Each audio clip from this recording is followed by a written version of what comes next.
ನಮ್ಮನ್ನು ಬಹಳವಾಗಿ ಪ್ರೀತಿಸುವಂಥ ನಮ್ಮ ತಂದೆಯಾದ ದೇವರೇ, ವಂದನೆಗಳು, ಸ್ತೋತ್ರಗಳು, ಕೃತಜ್ಞತೆಗಳು ತಂದೆ. ನಿಮ್ಮ ವಾಕ್ಯಗಳನ್ನು ಬೋಧಿಸುವಾಗ ಪವಿತ್ರ ಆತ್ಮರ ಸಹಾಯವನ್ನು ದಯಪಾಲಿಸಿ ಎಷ್ಟು ಮಂದಿ ನೇರ ಪ್ರಸಾರದಲ್ಲಿ ನಿಮ್ಮ ವಾಕ್ಯಗಳನ್ನು ತಿಳಿದುಕೊಳ್ಳೋದಕ್ಕೆ ಸಿದ್ಧರಾಗಿದ್ದಾರೋ ಎಲ್ಲರನ್ನೂ ವಾಕ್ಯದ ಮೂಲಕ ಬಲಪಡಿಸಿ ಎಲ್ಲರನ್ನೂ ನಿಮ್ಮ ಜ್ಞಾನದಲ್ಲೇ ಬೆಳೆಸಿ. ಯೇಸು ಪವಿತ್ರ ನಾಮದಲ್ಲಿ ಬೇಡ್ತಾ ಇದ್ದೀನಪ್ಪ ತಂದೆಯೇ, ಆಮೆನ್. ರಕ್ಷಕನಾದ ಯೇಸು ಕ್ರಿಸ್ತರ ನಾಮದಲ್ಲಿ ನಿಮ್ಮೆಲ್ಲರಿಗೆ ನನ್ನ ಹೃದಯಪೂರ್ವಕದಿಂದ ವಂದನೆಗಳನ್ನು ತಿಳಿಸ್ತಾ ಇದ್ದೀನಿ. ದೇವರ ರಾಜ್ಯವನ್ನು ಕುರಿತು ನಿರ್ದಿಷ್ಟವಾದ ಮಾಹಿತಿಗಳು 20ನೇ ಭಾಗ. ಕ್ರೂರ ಮೃಗಗಳು, ಸಾಧು ಜೀವಿಗಳು ಜೊತೆ ಜೊತೆಯಾಗಿ ಜೀವಿಸುವವು ಎಂಬ ಪ್ರಶ್ನೆ. ಈ ಅಂಶದಲ್ಲಿ ಕ್ರೂರ ಮೃಗಗಳು, ಸಾಧು ಜೀವಿಗಳು ಜೊತೆ ಜೊತೆಯಾಗಿ ಜೀವಿಸುತ್ತಾ ನೂತನ ಸೃಷ್ಟಿಯಲ್ಲಿ, ನೂತನ ಯೆರೂಸಲೇಮ್ ಪಟ್ಟಣ ಇಲ್ಲದಿದ್ದರೆ ನೂತನ ಆಕಾಶಮಂಡಲ, ಭೂಮಂಡಲ, ಇದರಲ್ಲಿ ಕ್ರೂರ ಜಂತುಗಳು ಹಾಗೂ ಸಾಧು ಜೀವಿಗಳು ಜೊತೆ ಜೊತೆಯಾಗಿ ಜೀವಿಸುತ್ತಾ ವಾಕ್ಯದ ಮೂಲಕ ಯೋಚನೆ ಮಾಡೋಣ. ಯಾಕೆಂದರೆ ತುಂಬ ಜನ ಈ ವಚನಗಳನ್ನು ಆಧಾರ ಮಾಡಿಕೊಂಡು ಇನ್ನೂ ದೇವರ ರಾಜ್ಯ ಬರಲಿಲ್ಲ, ಆಮೇಲೆ ಬರುತ್ತೆ ಎಂಬ ಭ್ರಮೆಯಲ್ಲಿ ಇದ್ದಾರೆ. ಪ್ರತಿಯೊಬ್ಬರು ಕೂಡ ಈ ವಿಡಿಯೋವನ್ನು ನೋಡಬೇಕು. ಪ್ರತಿ ಕ್ರೈಸ್ತರು ದೇವರ ರಾಜ್ಯ ಬಂದಿಲ್ಲ ಎಂದು ನಂಬಿಕೊಂಡು ಕುಳಿತುಕೊಂಡಿರುವಂಥ ಪ್ರತಿ ಕ್ರೈಸ್ತರು ಈ ವಿಡಿಯೋಗಳನ್ನು ನೋಡಲೇಬೇಕು. 1ನೇ ಭಾಗದಿಂದ 20ನೇ ಭಾಗದವರೆಗೆ ಇದೆ. ಇದು 20ನೇ ಭಾಗದವರೆಗೆ ಮಾತನಾಡ್ತಾ ಇದ್ದೀನಿ. ಕೊನೆ ಭಾಗ ಅಂದರೆ ಇನ್ನೂ ಅನೇಕ ಅಂಶಗಳು ಬರುತ್ತೆ, ಸಬ್ಜೆಕ್ಟ್ಗಳು ಬೇರೆ ಬೇರೆ ಅಂಶಗಳು ಬರುತ್ತೆ. ಪ್ರಿಯರೇ, ನೋಡೋಣ. ಆದರೆ ಯೆಶಾಯನ ಗ್ರಂಥ 65ನೇ ಅಧ್ಯಾಯ 24ನೇ ವಚನ, 25ನೇ ವಚನ, 17ನೇ ವಚನದಿಂದ 25ನೇ ವಚನದವರೆಗೆ ನಾವು ಅನೇಕ ಅಂಶಗಳನ್ನು ತಿಳ್ಕೊಂಡಿದ್ದೀವಿ, ಅನೇಕ ಸಂಗತಿಗಳನ್ನು ತಿಳ್ಕೊಂಡಿದ್ದೀವಿ. ಈಗ ಪೂರ್ತಿ ದೇವರ ರಾಜ್ಯವನ್ನು ಕುರಿತು ಅರ್ಥ ಮಾಡಿಕೊಳ್ಬೇಕಾದ್ರೆ ಈ ಒಂದು ಭಾಗಕ್ಕೆ 20 ಭಾಗ ಆಗುತ್ತೆ. ಅದ್ಭುತವಾದಂಥ ಮಾಹಿತಿಗಳನ್ನು ವಾಕ್ಯದ ಮೂಲಕ ಕೊಟ್ಟಿದ್ದೀನಿ. 20 ಭಾಗ ಅಂದರೆ ನಾನು ಅನೇಕ ದಿನಗಳಿಂದ ಪ್ರಯಾಸಪಟ್ಟಿರುವಂಥ ವಿಷಯಗಳನ್ನು 20 ಭಾಗ ಅಂದರೆ ಒಂದೊಂದು ವಿಡಿಯೋ 1 ಗಂಟೆ, ಇಲ್ಲ 1 ಗಂಟೆ 10 ನಿಮಿಷ ಇರುತ್ತೆ. 1 ಗಂಟೆ 10 ನಿಮಿಷ ಇರುತ್ತೆ, ಇಲ್ಲ 1 ಗಂಟೆ, ಒಂದು ಅರ್ಧ ಗಂಟೆ 20 ನಿಮಿಷ ಹೆಚ್ಚು ಕಡಿಮೆ ಇರ್ಬೋದು. ಓಕೆ, 1/4 ಗಂಟೆ ಅಂದ್ಕೊಳ್ಳೋಣ. 1/4 ಗಂಟೆ ಲೆಕ್ಕ ಹಾಕಿದರೆ 20 ಭಾಗಗಳಿಗೆ ಎಷ್ಟು ಗಂಟೆ ಆಗುತ್ತೆ? 24 ಗಂಟೆಗಳು ಕಾಲ.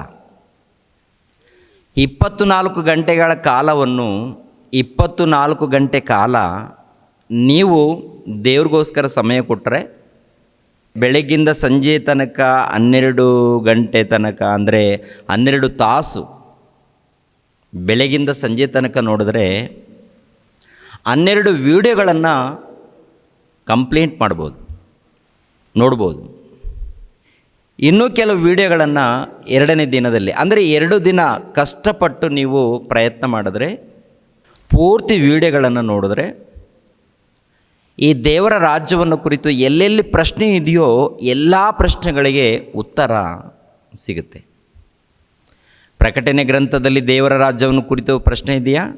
ಅದಕ್ಕೂ ಉತ್ತರ. ಮತ್ತಾಯನ ಬರೆದ ಸುವಾರ್ತೆಯಲ್ಲಿ ದೇವರ ರಾಜ್ಯವನ್ನು ಕುರಿತು ಪ್ರಶ್ನೆ ಇದೆಯಾ? ಅದಕ್ಕೂ ಉತ್ತರ. ನೂತನ ಆಕಾಶಮಂಡಲ ನೂತನ ಭೂಮಂಡಲಕ್ಕೆ ಅದಕ್ಕೂ ಉತ್ತರ ಇದೆ, ಸಿಕ್ಕಿದೆ, ಆಲ್ರೆಡಿ ಹೇಳಿದ್ದೀವಿ ಕಳೆದ ಭಾಗದಲ್ಲಿ. ಈಗ ಉಳಿದಿರುವಂಥ ವಚನ ಯಾವುದಪ್ಪ ಅಂತ ನೋಡುವಾಗ 24ನೇ ವಚನ 25ನೇ ವಚನ. 24ನೇ ವಚನ 25ನೇ ವಚನ ಯೆಶಾಯನ ಗ್ರಂಥ 65ನೇ ಅಧ್ಯಾಯ 24ನೇ ವಚನ 25ನೇ ವಚನವನ್ನು ನೋಡೋಣ. ಆಗ ಅವರು ಬೇಡುವುದರೊಳಗೆ ಸದುತ್ತರವನ್ನು ದಯಪಾಲಿಸುವೆನು, ಅವರು ಹೇಳುತ್ತಿರುವಾಗಲೇ ಕೇಳುವೆನು. ತೋಳವು ಕುರಿಯ ಸಂಗಡ ಮೇಯುವವು, ಸಿಂಹವು ಎತ್ತಿನಂತೆ ಹುಲ್ಲು ತಿನ್ನುವುದು, ಆವಿಗೆ ಧೂಳೆ ಆಹಾರವಾಗುವುದು. ನನ್ನ ಪರಿಶುದ್ಧ ಪರ್ವತದಲ್ಲೆಲ್ಲ ಯಾರೂ ಕೇಡು ಮಾಡುವುದಿಲ್ಲ, ಯಾರೂ ಹಾಳು ಮಾಡುವುದಿಲ್ಲ ಎಂದು ಯೆಹೋವನು ಹೇಳುತ್ತಿದ್ದಾನೆ. ಯೆಹೋವನು ಹೇಳುತ್ತಿದ್ದಾನೆ. ಇದೇ ವಚನವನ್ನು ಯೆಶಾಯ ಗ್ರಂಥ 11ನೇ ಅಧ್ಯಾಯದಲ್ಲಿ ಕೂಡ ಬರೆಯಲ್ಪಟ್ಟಿದೆ. ಯೆಶಾಯ ಗ್ರಂಥ 11ನೇ ಅಧ್ಯಾಯ 6ನೇ ವಚನದಿಂದ 9ನೇ ವಚನದವರೆಗೆ ಕೂಡ ನೋಡೋಣ. 6ನೇ ವಚನದಿಂದ 9ನೇ ವಚನದವರೆಗೆ. ತೋಳವು ಕುರಿಯ ಸಂಗಡ ವಾಸಿಸುವುದು, ಚಿರತೆಯು ಮೇಕೆ ಮರಿಯೊಂದಿಗೆ ಮಲಗುವುದು, ಕರುವು ಪ್ರಾಯದ ಸಿಂಹವು ಪುಷ್ಟ ಪಶುವು ಒಟ್ಟಿಗಿರುವವು, ಇವುಗಳನ್ನು ಚಿಕ್ಕ ಮಗುವು ನಡೆಸುವುದು. ಹಸುವು ಕರಡಿಯ ಸಂಗಡ ಮೇಯುವವು, ಅವುಗಳ ಮರಿಗಳು ಜೊತೆಯಾಗಿ ಮಲಗುವವು. ಸಿಂಹವು ಎತ್ತಿನಂತೆ ಹುಲ್ಲು ತಿನ್ನುವುದು, ಮೊಲೆಕೂಸು ನಾಗರ ಹುತ್ತದ ಮೇಲೆ ಹಾಡುವುದು, ಮೊಲೆಬಿಟ್ಟ ಮಗು ಹಾವಿನ ಬಿಲ್ಲದ ಮೇಲೆ ಕೈ ಹಾಕುವುದು. ನನ್ನ ಪರಿಶುದ್ಧ ಪರ್ವತದಲ್ಲೆಲ್ಲ ಯಾರೂ ಕೇಡು ಮಾಡುವುದಿಲ್ಲ, ಯಾರೂ ಹಾಳು ಮಾಡುವುದಿಲ್ಲ. ಸಮುದ್ರದಲ್ಲಿ ನೀರು ಹೇಗೋ ಹಾಗೆಯೇ ಭೂಮಿಯಲ್ಲಿ ಯೆಹೋವನ ಜ್ಞಾನವು ತುಂಬಿಕೊಂಡಿರುವುದು. ಭೂಮಿಯಲ್ಲಿ ಯೆಹೋವನ ಜ್ಞಾನವು ತುಂಬಿಕೊಂಡಿರುವುದು. ಇದು ಪ್ರಿಯರ ದೇವರ ಮಕ್ಕಳಿರ ದೇವರ ರಾಜ್ಯದಲ್ಲಿ, ಈ ದೇವರ ರಾಜ್ಯಕ್ಕೆ ನೂತನ ಆಕಾಶಮಂಡಲ ನೂತನ ಭೂಮಂಡಲ ಅಂತ ವರ್ಣಿಸಿದ್ದಾನೆ. ಎರಡನೇದಾಗಿ ನೂತನ ಯೆರೂಸಲೇಮ್ ಪಟ್ಟಣ ಎಂದು ಕೂಡ ವರ್ಣಿಸಿದ್ದಾನೆ. ಮೂರನೇದಾಗಿ ಯೇಸು ಕ್ರಿಸ್ತರ ದೇಹವು ಎಂದು ವರ್ಣಿಸಿದ್ದಾನೆ. ನಾಲ್ಕನೇದಾಗಿ ಯೇಸು ಕ್ರಿಸ್ತರ ಹೆಂಡತಿ ಎಂದು ಕೂಡ ವರ್ಣಿಸಿದ್ದಾನೆ. ಐದನೇದಾಗಿ ದೇವರ ಕುಟುಂಬ ಎಂದು ಕೂಡ ವರ್ಣಿಸಿದ್ದಾನೆ. ಆರನೇದಾಗಿ ದೇವರ ಮಂದಿರವೆಂದು, ಏಳನೇದಾಗಿ ದೇವರ ಪರದೈಸು ಎಂದು, ನೂತನ ಸೃಷ್ಟಿ ಎಂದು ಇವೆಲ್ಲ ವರ್ಣಿಸಿದ್ದಾನೆ. ಯಾವುದಕ್ಕೆ ಅಂತ ನೋಡುವಾಗ ಕ್ರೈಸ್ತನ ಸಭೆಯನ್ನು ಕುರಿತು ಹೇಳಿರುವಂಥ ಮಾತು. ಯಾವುದು ಗೊತ್ತಾ ಪ್ರಿಯರೇ? ಕ್ರೈಸ್ತನ ಸಭೆಯನ್ನು ಕುರಿತು ಹೇಳಿರುವಂಥ ಮಾತು. ಕಿವಿಯುಳ್ಳವನು ಗಮನಿಸಲಿ. ಇದು ದೇವರ ವಾಕ್ಯಗಳು. ಅದಕ್ಕೆ ಪ್ರತಿ ವಿಡಿಯೋದಲ್ಲಿ ಒಂದು ಮಾತು ಬಳಸ್ತಾ ಇರ್ತೀವಿ, ಹೆಚ್ಚಾಗಿ ಪದೇ ಪದೇ. ನೀವೇನು ಕೇಳ್ತಾ ಇದ್ದೀರಾ ಅವುಗಳನ್ನು ಕುರಿತು ಜಾಗ್ರತೆ, ವಾಕ್ಯಗಳನ್ನು ಕುರಿತು ಜಾಗ್ರತೆ, ದೇವರ ವಾಕ್ಯಗಳನ್ನು ಕುರಿತು, ಬೋಧನೆಯನ್ನು ಕುರಿತು ಎಚ್ಚರಿಕೆ, ಜಾಗ್ರತೆ. ಜಾಗ್ರತೆ ಯಾಕೆ ಪದೇ ಪದೇ ಜಾಗ್ರತೆ ಅಂತ ಯಾಕೆ ಹೇಳ್ತೀವಿ?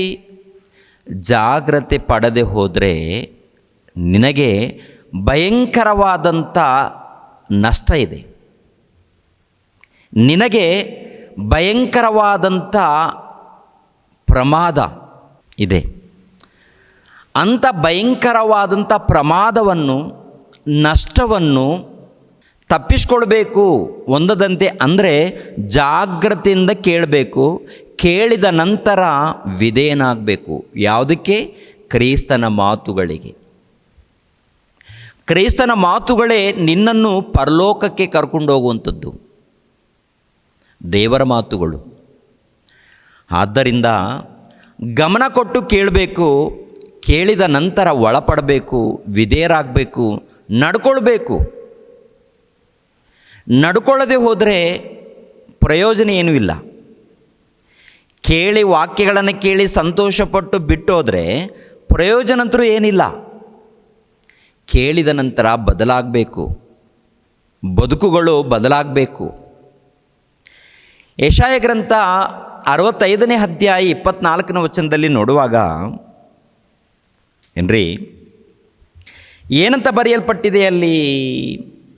ಆಗ ಅವರು ಬೇಡುವುದರೊಳಗೆ ಸದುತ್ತರವನ್ನು ದಯಪಾಲಿಸುವೆನು, ಅವರು ಹೇಳುತ್ತಿರುವಾಗಲೇ ಕೇಳುವೆನು. ಅವರು ಹೇಳುತ್ತಿರುವಾಗಲೇ ಕೇಳುವೆನು, ಕೇಳ್ತೇನೆ, ಸದುತ್ತರವನ್ನು ಕೊಡುತ್ತೇನೆ, ಕೇಳುತ್ತೇನೆ, ಸದುತ್ತರವನ್ನು ಕೊಡುತ್ತೇನೆ. ಅಂದರೆ ದೇವರಿಗೆ ಮೊರೆ ಇಡುವಾಗ ನಾವು ಮೊರೆ ಇಡೋದಕ್ಕಿಂತ ಮುಂಚಿತವಾಗಿಯೇ ಕೇಳ್ತಾನಂತೆ. ಪ್ರಿಯರ ದೇವ್ರ ಮಕ್ಕಳಿರ, ಹೊಸ ಒಡಂಬಡಿಕೆಯಲ್ಲಿ ಯೇಸು ಕ್ರಿಸ್ತರು ಹೇಳಿದ್ದಾರೆ, ನೀವು ಬೇಡುವುದರೊಳಗಾಗಿ ನಿಮ್ಗೆ ಏನೇನು ಬೇಕೋ ಪರಲೋಕದಲ್ಲಿರುವಂಥ ತಂದೆಗೆ ಗೊತ್ತು ಅಂತ ಹೇಳಿದಾರ. ಗೊತ್ತು.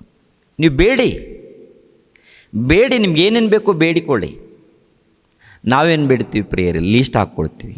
ನಮ್ಮ ಲೀಸ್ಟ್ ಏನಪ್ಪ ಅಂದರೆ ಈ ದೇಹಕ್ಕೆ ಏನು ಕೊಡಬೇಕು ಅಂತೀವಿ. ಅದಲ್ಲ, ಆತ್ಮಕ್ಕೆ ಬೇಕಾದಂಥ ಲೀಸ್ಟ್ ಯಾವಾಗಾದರೂ ಹಾಕ್ಕೊಂಡಿದ್ದೀರಾ? ಒಳಗಡೆ ಆತ್ಮ ಇದೆಯಲ್ಲ, ಈ ಆತ್ಮನೇ ನೀನು. ಆತ್ಮಕ್ಕೆ ಕೊನೆಯಿಲ್ಲ, ಆತ್ಮಕ್ಕೆ ಸಾವಿಲ್ಲ, ಮರಣ ಇಲ್ಲ. ಅದು ಮರಣ ಇಲ್ಲದ ಆತ್ಮಕ್ಕೆ ನಿತ್ಯ ಜೀವ ಬೇಕು, ಶಾಶ್ವತವಾದಂಥ ಜೀವ ಬೇಕು, ಪರಲೋಕ ಬೇಕು. ಅದಕ್ಕೆ ಅಂದರೆ ನಿನಗೆ ಪರಲೋಕ ಬೇಕು.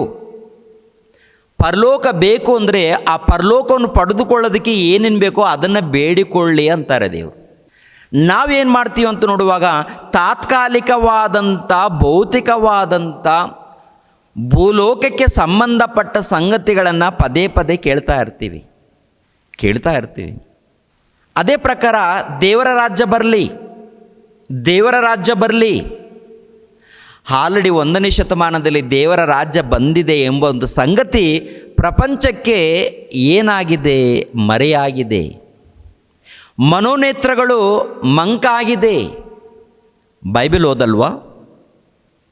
ದೇವರ ವಾಕ್ಯಗಳನ್ನು ಓದಲ್ವಾ? ದೇವರ ಜ್ಞಾನವನ್ನು ಅರ್ಥ ಮಾಡಿಕೊಳ್ಳಲ್ವಾ? ಕೊನೆಯ ದಿನಗಳಲ್ಲಿದ್ದೇವೆ. ನಾವೆಲ್ಲರೂ ಕೊನೆ ದಿನಗಳಲ್ಲಿದ್ದೇವೆ. ಪ್ರಿಯರಾದ ದೇವರ ಮಕ್ಕಳಿರ, ಜಾಗ್ರತೆ ಪಡಬೇಕು. ಈಗಲೂ ಕೂಡ ದೇವರ ರಾಜ್ಯ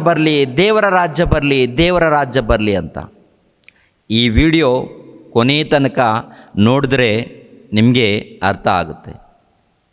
ಪ್ರಾರ್ಥನೆ ಕೂಡ ಮಾಡಬೇಕಾ ಮಾಡಬಾರ್ದು? ಏನು ಪ್ರಾರ್ಥನೆ ಮಾಡಬೇಕು? ಹೇಗೆ ಪ್ರಾರ್ಥನೆ ಮಾಡಬೇಕು? ದೇವರ ಬಳಿಯಲ್ಲಿ. ಪ್ರಿಯರ ದೇವ್ರ ಮಕ್ಕಳಿರ, ಆಲೋಚನೆ ಮಾಡಿ.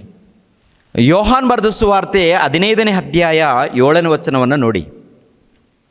ಯೋಹಾನ್ ಬರೆದ ಸುವಾರ್ತೆ 15ನೇ ಅಧ್ಯಾಯ 7ನೇ ವಚನ. ನೀವು ನನ್ನಲ್ಲಿಯೂ ನನ್ನ ವಾಕ್ಯಗಳು ನಿಮ್ಮಲ್ಲಿಯೂ ನೆಲೆಗೊಂಡಿದ್ದರೆ ಏನು ಬೇಕಾದರೂ ಬೇಡಿಕೊಳ್ಳಿರಿ, ಅದು ನಿಮಗೆ ದೊರೆಯುವುದು. ಅರ್ಥ ಆಗುತ್ತಾ ರೀ? ನೀವು ನನ್ನಲ್ಲಿಯೂ ನಾನು ನಿಮ್ಮಲ್ಲಿಯೂ ನನ್ನ ವಾಕ್ಯವು ನಿಮ್ಮಲ್ಲಿಯೂ ನೆಲೆಗೊಂಡಿದ್ದರೆ ನೀವು ಏನು ಬೇಕಾದರೂ ಬೇಡಿಕೊಳ್ಳಿ. ಅಲ್ಲಿ ಇರುವಂಥ ವಿಷಯಗಳು ನಮಗೆ ಅರ್ಥ ಆಗಲಿಲ್ಲ. ಅಲ್ಲಿ ಇರುವಂಥ ವಿಷಯಗಳು, ನೀವು ನನ್ನಲ್ಲಿಯೂ ನನ್ನ ವಾಕ್ಯಗಳು ನಿಮ್ಮಲ್ಲಿಯೂ ನೆಲೆಗೊಂಡಿದ್ದರೆ ಏನು ಬೇಕಾದರೂ ಬೇಡಿಕೊಳ್ಳಿರಿ ಅಂತಾರೆ. ಅಂದರೆ ನಾವು ಯೇಸು ಕ್ರಿಸ್ತರಲ್ಲಿ, ಯೇಸು ಕ್ರಿಸ್ತರು ನಮ್ಮಲ್ಲಿ, ಯೇಸು ಕ್ರಿಸ್ತರ ವಾಕ್ಯಗಳು ನಮ್ಮಲ್ಲಿ ಇದ್ದರೆ, ನಾವು ಯೇಸು ಕ್ರಿಸ್ತರಲ್ಲಿದ್ದರೆ ಏನು ಬೇಕಾದರೂ ಬೇಡಿಕೊಳ್ಳಿ, ದೇವರು ಕೊಡ್ತಾರಂತ ಹೇಳಿದ್ದಾರೆ. ಅದೇ ರೀತಿಯಲ್ಲಿ ಹಳೆ ಒಡಂಬಡಿಕೆಯಲ್ಲಿ ಯೆಶಾಯನ ಗ್ರಂಥದಲ್ಲಿ ಬರೆಯಲ್ಪಟ್ಟಿದೆ, ಬೇಡುವುದರೊಳಗಾಗಿ ಅವರಿಗೆ ಸದುತ್ತರವನ್ನು ದಯಪಾಲಿಸುವೆನು. ಏನು ಬೇಕಾದರೂ ಬೇಡಿಕೊಳ್ಳಿ. ಇದು ಮಾತ್ರ ಪ್ರತಿ ಬೋಧಕರು ಹಿಡಿದುಕೊಂಡಿದ್ದಾರೆ. ನೀವೇನು ಬೇಕಾದರೂ ಬೇಡಿಕೊಳ್ಳಿ, ಕೊಡ್ತಾರೆ. ಈ ವಚನ ಹಿಡಿದುಕೊಂಡಿದ್ದಾರೆ. ಆದರೆ ಮೇಲೆ ಇನ್ನೊಂದು ಮಾತು ಹೇಳಿದ್ದಾರೆ. ಅದು ಏನಾದರೂ ಅರ್ಥ ಮಾಡಿಕೊಂಡಿದ್ದೀರಾ? ಅರ್ಥ ಆಗಿದೆಯಾ ಅಮ್ಮ, ಅಯ್ಯ? ಅರ್ಥ ಮಾಡಿಕೊಂಡಿದ್ದೀರಾ? ಅಷ್ಟೊಂದು ಇದೆಯಾ? ಹೌದು. ಆ ಮಾತಿನಲ್ಲಿ ಮಹಾಜ್ಞಾನ ತುಂಬಿಕೊಂಡಿದೆ. ಪ್ರಿಯರಾದ ದೇವ್ರ ಮಕ್ಕಳಿರ, ನೀವು ನನ್ನಲ್ಲಿಯೂ ನನ್ನ ವಾಕ್ಯಗಳು ನಿಮ್ಮಲ್ಲಿಯೂ ನೆಲೆಗೊಂಡಿದ್ದರೆ ಏನು ಬೇಕಾದರೂ ಬೇಡಿಕೊಳ್ಳಿ, ಅಂದರೆ ಏನು ಬೇಕಾದರೂ ಬೇಡಿಕೊಳ್ಳಿ ಎನ್ನುವಂಥ ಮಾತನ್ನು ನಮಗೆ ಅರ್ಥ ಆಗಿದೆ ವಿನಃ ನೀವು ನನ್ನಲ್ಲಿಯೂ ನನ್ನ ವಾಕ್ಯಗಳು ನಿಮ್ಮಲ್ಲಿಯೂ ಇದ್ದರೆ ಅಂದರೆ ಯೇಸು ಕ್ರಿಸ್ತ ನಮ್ಮಲ್ಲಿದ್ದರೆ ಏನ್ರಿ ಬೇಡ್ತೀವಿ? ದೇವರ ವಾಕ್ಯಗಳಿದ್ದರೆ ಏನ್ರಿ ನಾವು ಬೇಡ್ತೀವಿ ಹೇಳಿ ಪ್ರಿಯರೇ? ಏನು ಬೇಡ್ತೀವಿ ಪ್ರಿಯರೇ? ಉದ್ಯೋಗ ಬೇಕು ಅಂತ ಬೇಡ್ತೀವ? ಸಂಪಾದನೆ ಬೇಕು ಅಂತ ಬೇಡ್ತೀವ? ಏನು ಬೇಡ್ತೀವಿ ಏನ್ರಿ? 1ನೇ ಶತಮಾನದಲ್ಲಿ ಕ್ರೈಸ್ತರಿದ್ದಾರಲ್ಲ, ಅವ್ರನ್ನ ನೋಡಿ ನಾವು ಕಲಿಬೇಕು. ಅವರಲ್ಲಿ ಕ್ರಿಸ್ತನನ್ನು ಸೇರಿಸ್ಕೊಂಡಿದ್ದಾರೆ, ಅವರಲ್ಲಿ ಕ್ರಿಸ್ತನಿದ್ದಾನೆ, ಕ್ರಿಸ್ತನಲ್ಲೇ ಅವರಿದ್ದಾರೆ. ಅವರು ಯಾವ ರೀತಿ ಬೇಡಿಕೊಂಡಿದ್ದಾರೆ ಅಂತ ನೋಡುವಾಗ, ಈ ಲೋಕದಲ್ಲಿ ಮನೆ ಇಲ್ಲ, ಉದ್ಯೋಗ ಇಲ್ಲ, ಸಂಪಾದನೆ ಇಲ್ಲ ಅಂತ ಎಲ್ಲಿ ಬೇಡಿಕೊಂಡಿಲ್ಲ, ಇದ್ರಿಗೋಸ್ಕರ ಗೋಳಾಡಿಲ್ಲ. ಆದರೆ ನಾವು ಬೇಡಿಕೊಳ್ಳುವಂಥದ್ದು ಟೋಟಲ್ ವಿರುದ್ಧವಾಗಿರುತ್ತೆ, ಈ ಲೋಕಕ್ಕೆ ಸಂಬಂಧಪಟ್ಟದ್ದೇ. ಯೇಸು ಕ್ರಿಸ್ತರಲ್ಲಿ ನೀನಿದ್ದರೆ, ನಿನ್ನಲ್ಲಿ ಯೇಸು ಕ್ರಿಸ್ತರಿದ್ದರೆ ಏನಮ್ಮ ಬೇಡ್ತೀಯ? ಏನಪ್ಪ ನೀನು ಬೇಡ್ತೀಯ? ತುಂಬ ಜನ ಅಂತಾರೆ ನನ್ನಲ್ಲಿ ಯೇಸು ಕ್ರಿಸ್ತರಿದ್ದಾರೆ ಗೊತ್ತಾ, ಮತ್ತು ಲೋಕದ ರೀತಿಯಲ್ಲಿ ತಿರುಗ್ತಾ ಇರ್ತಾರೆ ಆ ಕಡೆ ಈ ಕಡೆ. ಯೇಸು ಕ್ರಿಸ್ತರಲ್ಲಿ ಇದ್ದವರು ಪೌಲನಂತಾನೆ, ನನ್ನಲ್ಲಿ ಯೇಸು ಕ್ರಿಸ್ತರಿದ್ದಾರೆ, ನಾನು ಕ್ರಿಸ್ತನನ್ನು ನೋಡಿ ಜೀವಿಸ್ತಾ ಇದ್ದೀನಿ, ನನಗೆ ಸ್ಫೂರ್ತಿ ಕ್ರಿಸ್ತನನ್ನು ನಾನು ಮುಂದೆ ಇಟ್ಕೊಂಡು ಕ್ರಿಸ್ತನನ್ನು, ಅಂದರೆ ಕ್ರಿಸ್ತನ ಹೋಲಿಕೆ ರೀತಿಯಲ್ಲಿ ನಾನು ಅಂದರೆ ಕ್ರಿಸ್ತನು ನಡೆದ ಹಾಗೆ ನಾನು ನಡೀತಾ ಇದ್ದೀನಿ, ಕ್ರಿಸ್ತನಂತೆ ನಡೀತಾ ಇದ್ದೀನಿ. ಅಂದರೆ ಕ್ರಿಸ್ತನನ್ನು ಸೇರಿಸ್ಕೊಂಡಿರುವಂಥ ಪೌಲರು ಈ ಲೋಕದಲ್ಲಿ ಇದ್ದಂಥ ಆಸ್ತಿ, ಅಂತಸ್ತು, ಅಧಿಕಾರ ಇವೆಲ್ಲವನ್ನು ಕೂಡ ಕಸ ಅಂತ ಹೇಳಿದ್ದಾನೆ. ಇದೆಲ್ಲ ಕೂಡ ತಿಪ್ಪಿಗೆ ಸಂಬಂಧಪಟ್ಟದ್ದಿದೆಲ್ಲ. ನನ್ನ ಕಾಲು ಕೆಳಗಡೆ ಅದಿದೆ. ಎರಡನೇದಾಗಿ ನೋಡುವಾಗ, ನಾನು ಬದುಕಿದರೆ ಕ್ರಿಸ್ತನಿಗೋಸ್ಕರ ಬದುಕ್ತೀನಿ, ಊಟ ಮಾಡಿದರೆ ಕ್ರಿಸ್ತನಿಗೋಸ್ಕರ ಊಟ ಮಾಡ್ತೀನಿ, ಪ್ರಯಾಣ ಮಾಡಿದರೆ ಕ್ರಿಸ್ತನಿಗೋಸ್ಕರ ಪ್ರಯಾಣ ಮಾಡ್ತೀನಿ. ಬೇಡಿದ್ದು ಪ್ರಿಯರ ದೇವ್ರ ಮಕ್ಕಳಿರ ಎಲ್ಲಿ ಅವರು ಕೂಡ ಪ್ರಾರ್ಥನೆ ಮಾಡ್ಕೊಂಡು ಹೋಗಿದ್ದಾರೆ. ಏನು ಪ್ರಾರ್ಥನೆ ಮಾಡಿದ್ದಾರೆ ಅಂತ ನೋಡುವಾಗ, ಅವ್ರಿಗೋಸ್ಕರ, ಅವ್ರ ಕುಟುಂಬದಗೋಸ್ಕರ, ಅವ್ರ ಸಂತೋಷಕ್ಕೋಸ್ಕರ ಬೇಡಿಲ್ಲ. ಅವರು ಸಭೆಯನ್ನು ಕಾಪಾಡೋದಕ್ಕೆ, ದೇವರ ವಾಕ್ಯವನ್ನು ಹಳ್ಳಿಗಳಿಗೆ ಸಾರೋದಕ್ಕೆ, ದೇವರ ಮಹಾಜ್ಞಾನದ ಗ್ರಂಥವನ್ನು ಪ್ರಪಂಚಕ್ಕೆ ಪರಿಚಯ ಮಾಡೋದಕ್ಕೆ ತಮ್ಮ ಬದುಕುಗಳನ್ನು ಸಮರ್ಪಣೆ ಮಾಡಿಕೊಂಡಿದ್ದಾರೆ. ಯೇಸು ಕ್ರಿಸ್ತರ ಮಾತು ನಮ್ಮಲ್ಲಿ ಯೇಸು ಕ್ರಿಸ್ತರಿದ್ದರೆ, ನಾವು ಯೇಸು ಕ್ರಿಸ್ತರಲ್ಲಿದ್ದರೆ ಈ ಲೋಕವನ್ನು ಕುರಿತು ಚಿಂತೆ ಮಾಡೋದಿಲ್ಲ.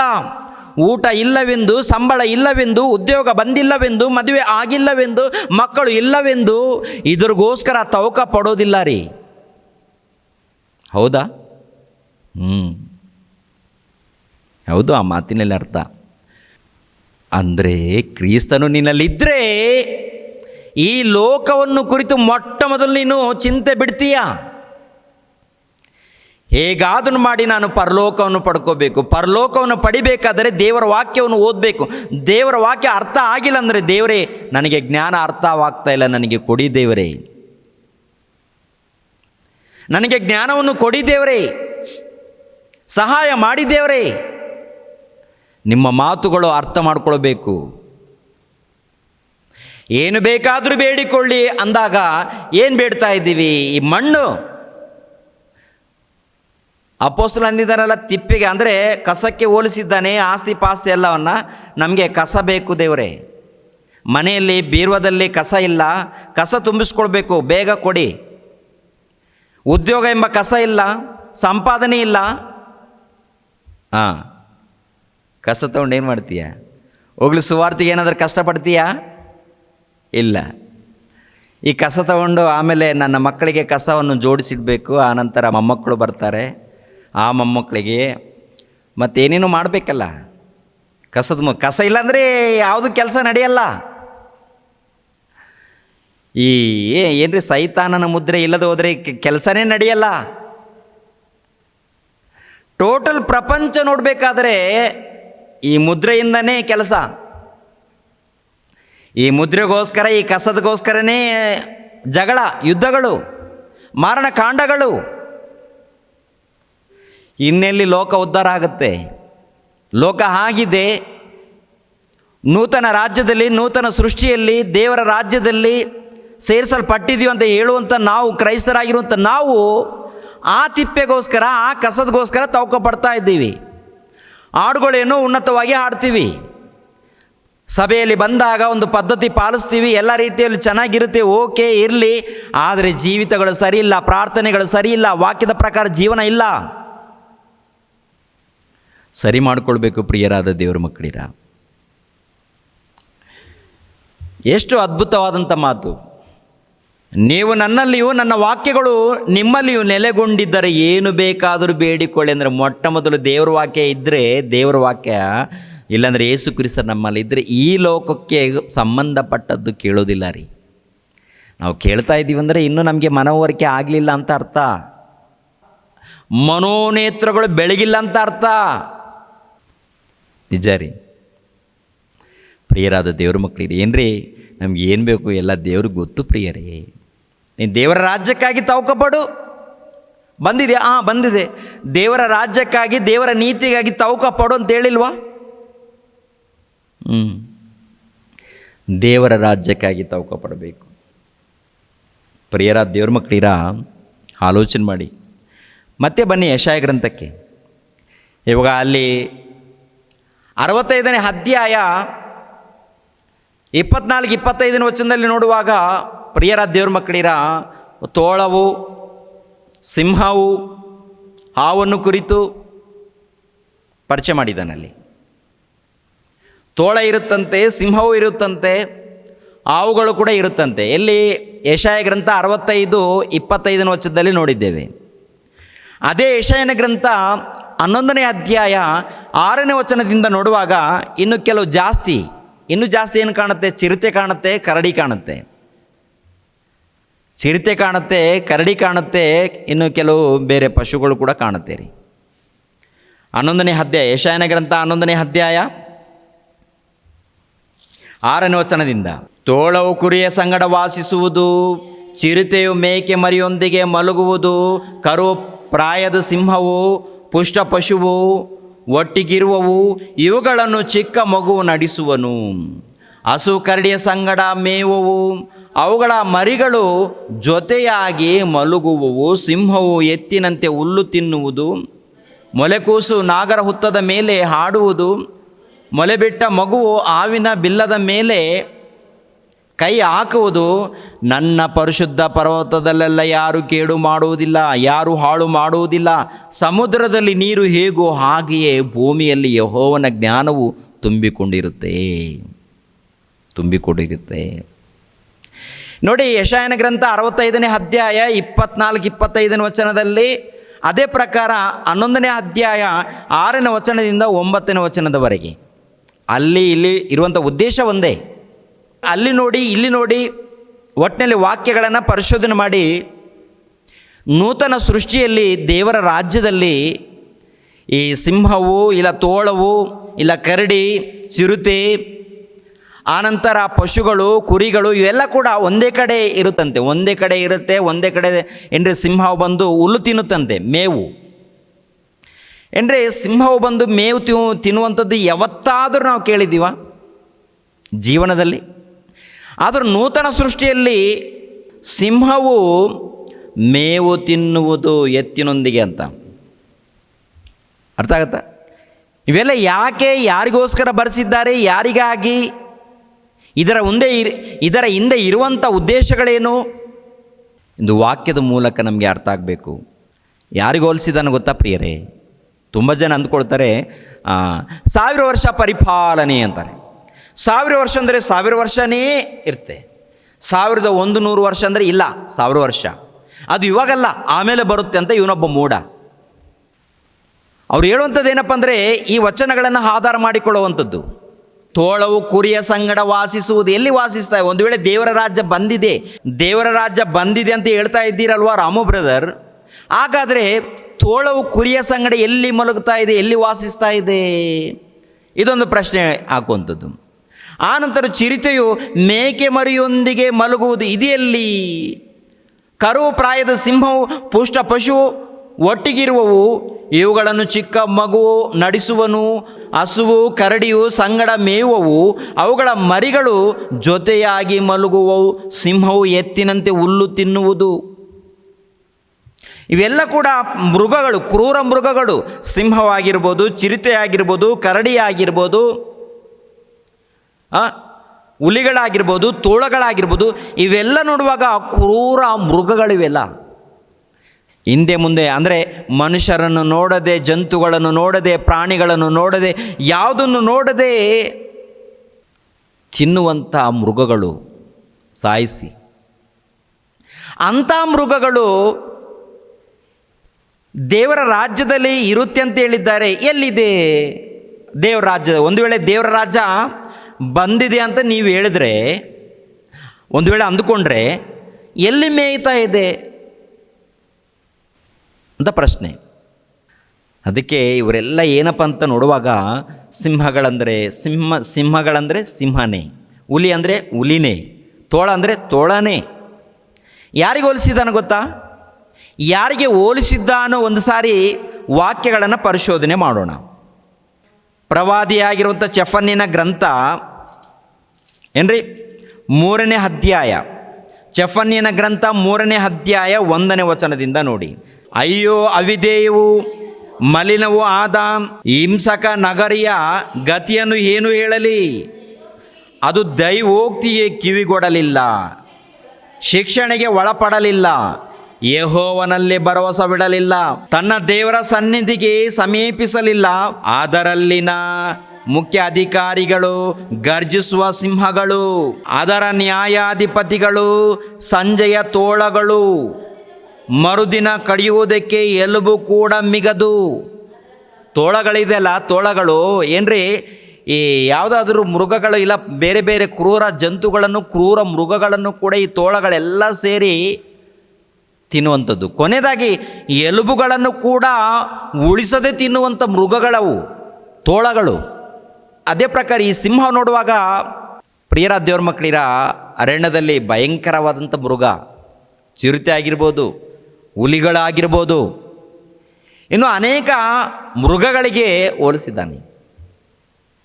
ಯಾರಿಗೆ ಹೋಲಿಸಿದ್ದಾನಂತ ನೋಡುವಾಗ ಇಲ್ಲಿ, ಅದರಲ್ಲಿ ಮುಖ್ಯ ಅಧಿಕಾರಿಗಳು ಗರ್ಜಿಸುವ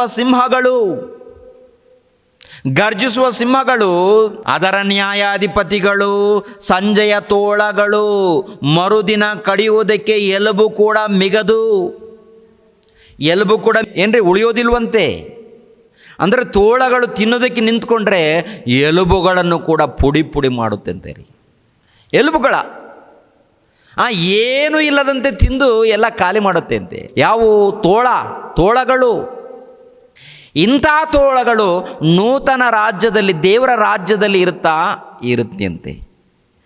ಅಂದರೆ ಇಂಥ ತೋಳಗಳಂದರೆ ಈ ತೋಳಗಳು ಇರುತ್ತಂತಲ್ಲ, ಈ ತೋಳಗಳಿಗೆ ಸಂಬಂಧಪಟ್ಟಂಥ ಗುಣವುಳ್ಳವರು. ಯಾರಿಗೆ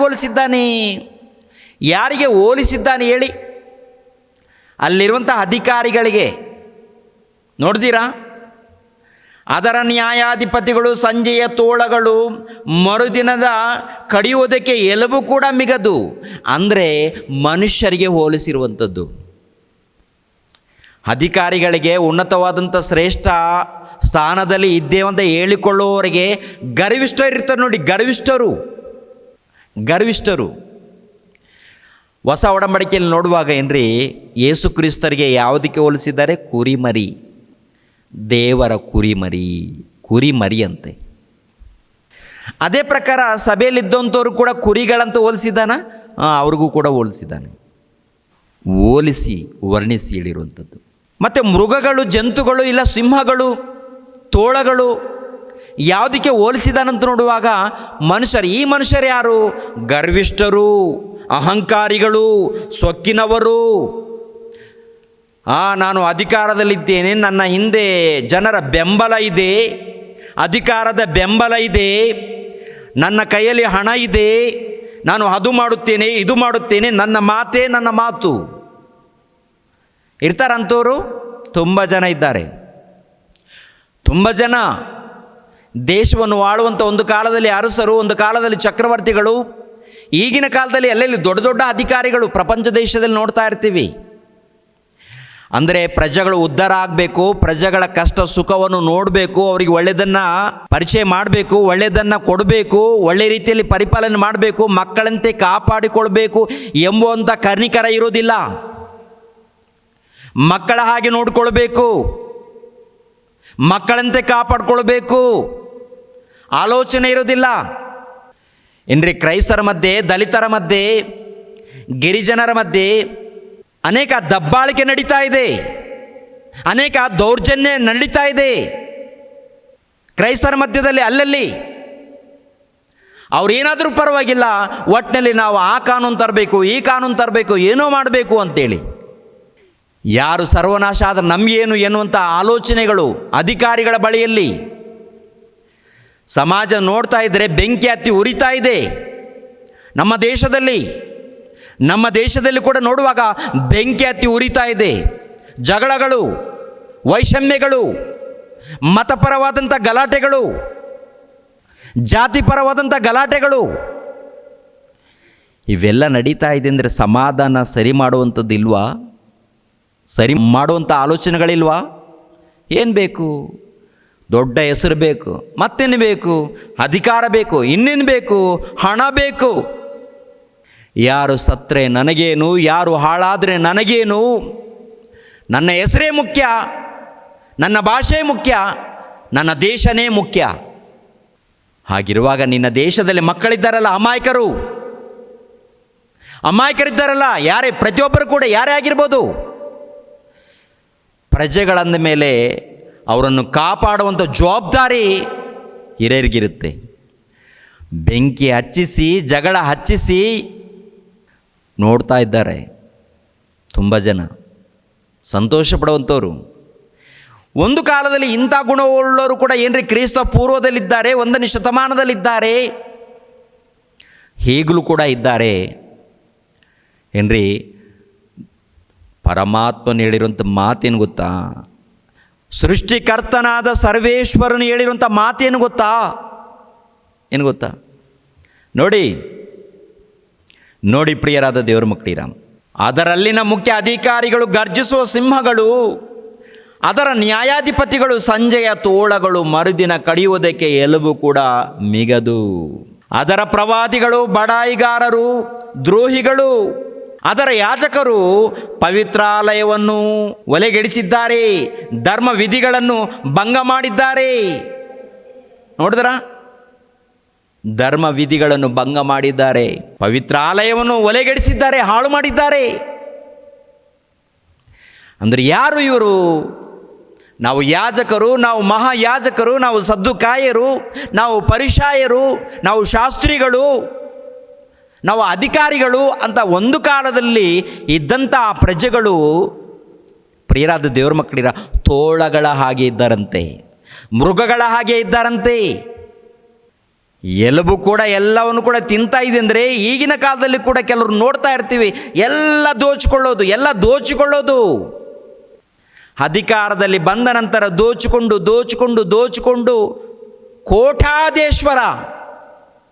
ಜಿಲ್ಲೆಯಲ್ಲಿ, ತಾಲೂಕುಗಳಲ್ಲಿ ಅನೇಕ ಮಂದಿ ಬಡವರು ಇರ್ತಾರೆ. ಆ ಬಡವರು ಕೊರಿಗಿ ಊಟ ಇಲ್ಲದೆ ಸರಿಯಾದ ರೀತಿಯಲ್ಲಿ, ಒಂದು ವೇಳೆ ಏನ್ರಿ ರೋಗ ಬಂದರೆ ಔಷಧಿ ಇಲ್ಲದೆ ಅನೇಕ ತಿಪ್ಪಲಗಳು, ಅನೇಕ ಕಷ್ಟಗಳು, ಅನೇಕ ಸಾಲಗಳು ಮಾಡಿಕೊಂಡು ಏನ್ರಿ ವಿಚಿತ್ರವಾದಂಥ ಕಷ್ಟಗಳು ಅನುಭವಿಸುವಾಗ ನೋಡಿಕೊಂಡು ಇವ್ರು ಏನು ಮಾಡ್ತಾ ಇರೋದು ಗೊತ್ತಾ? ದೋಚಿಕೊಂಡು ಬಡವರನ್ನು ದೋಚಿಕೊಂಡು ಕೋಟ್ಯಾಧೀಶ್ವರರಾಗಿದ್ದಾರೆ. ಇದ್ದಾರ ಪ್ರಪಂಚ ದೇಶದಲ್ಲಿ?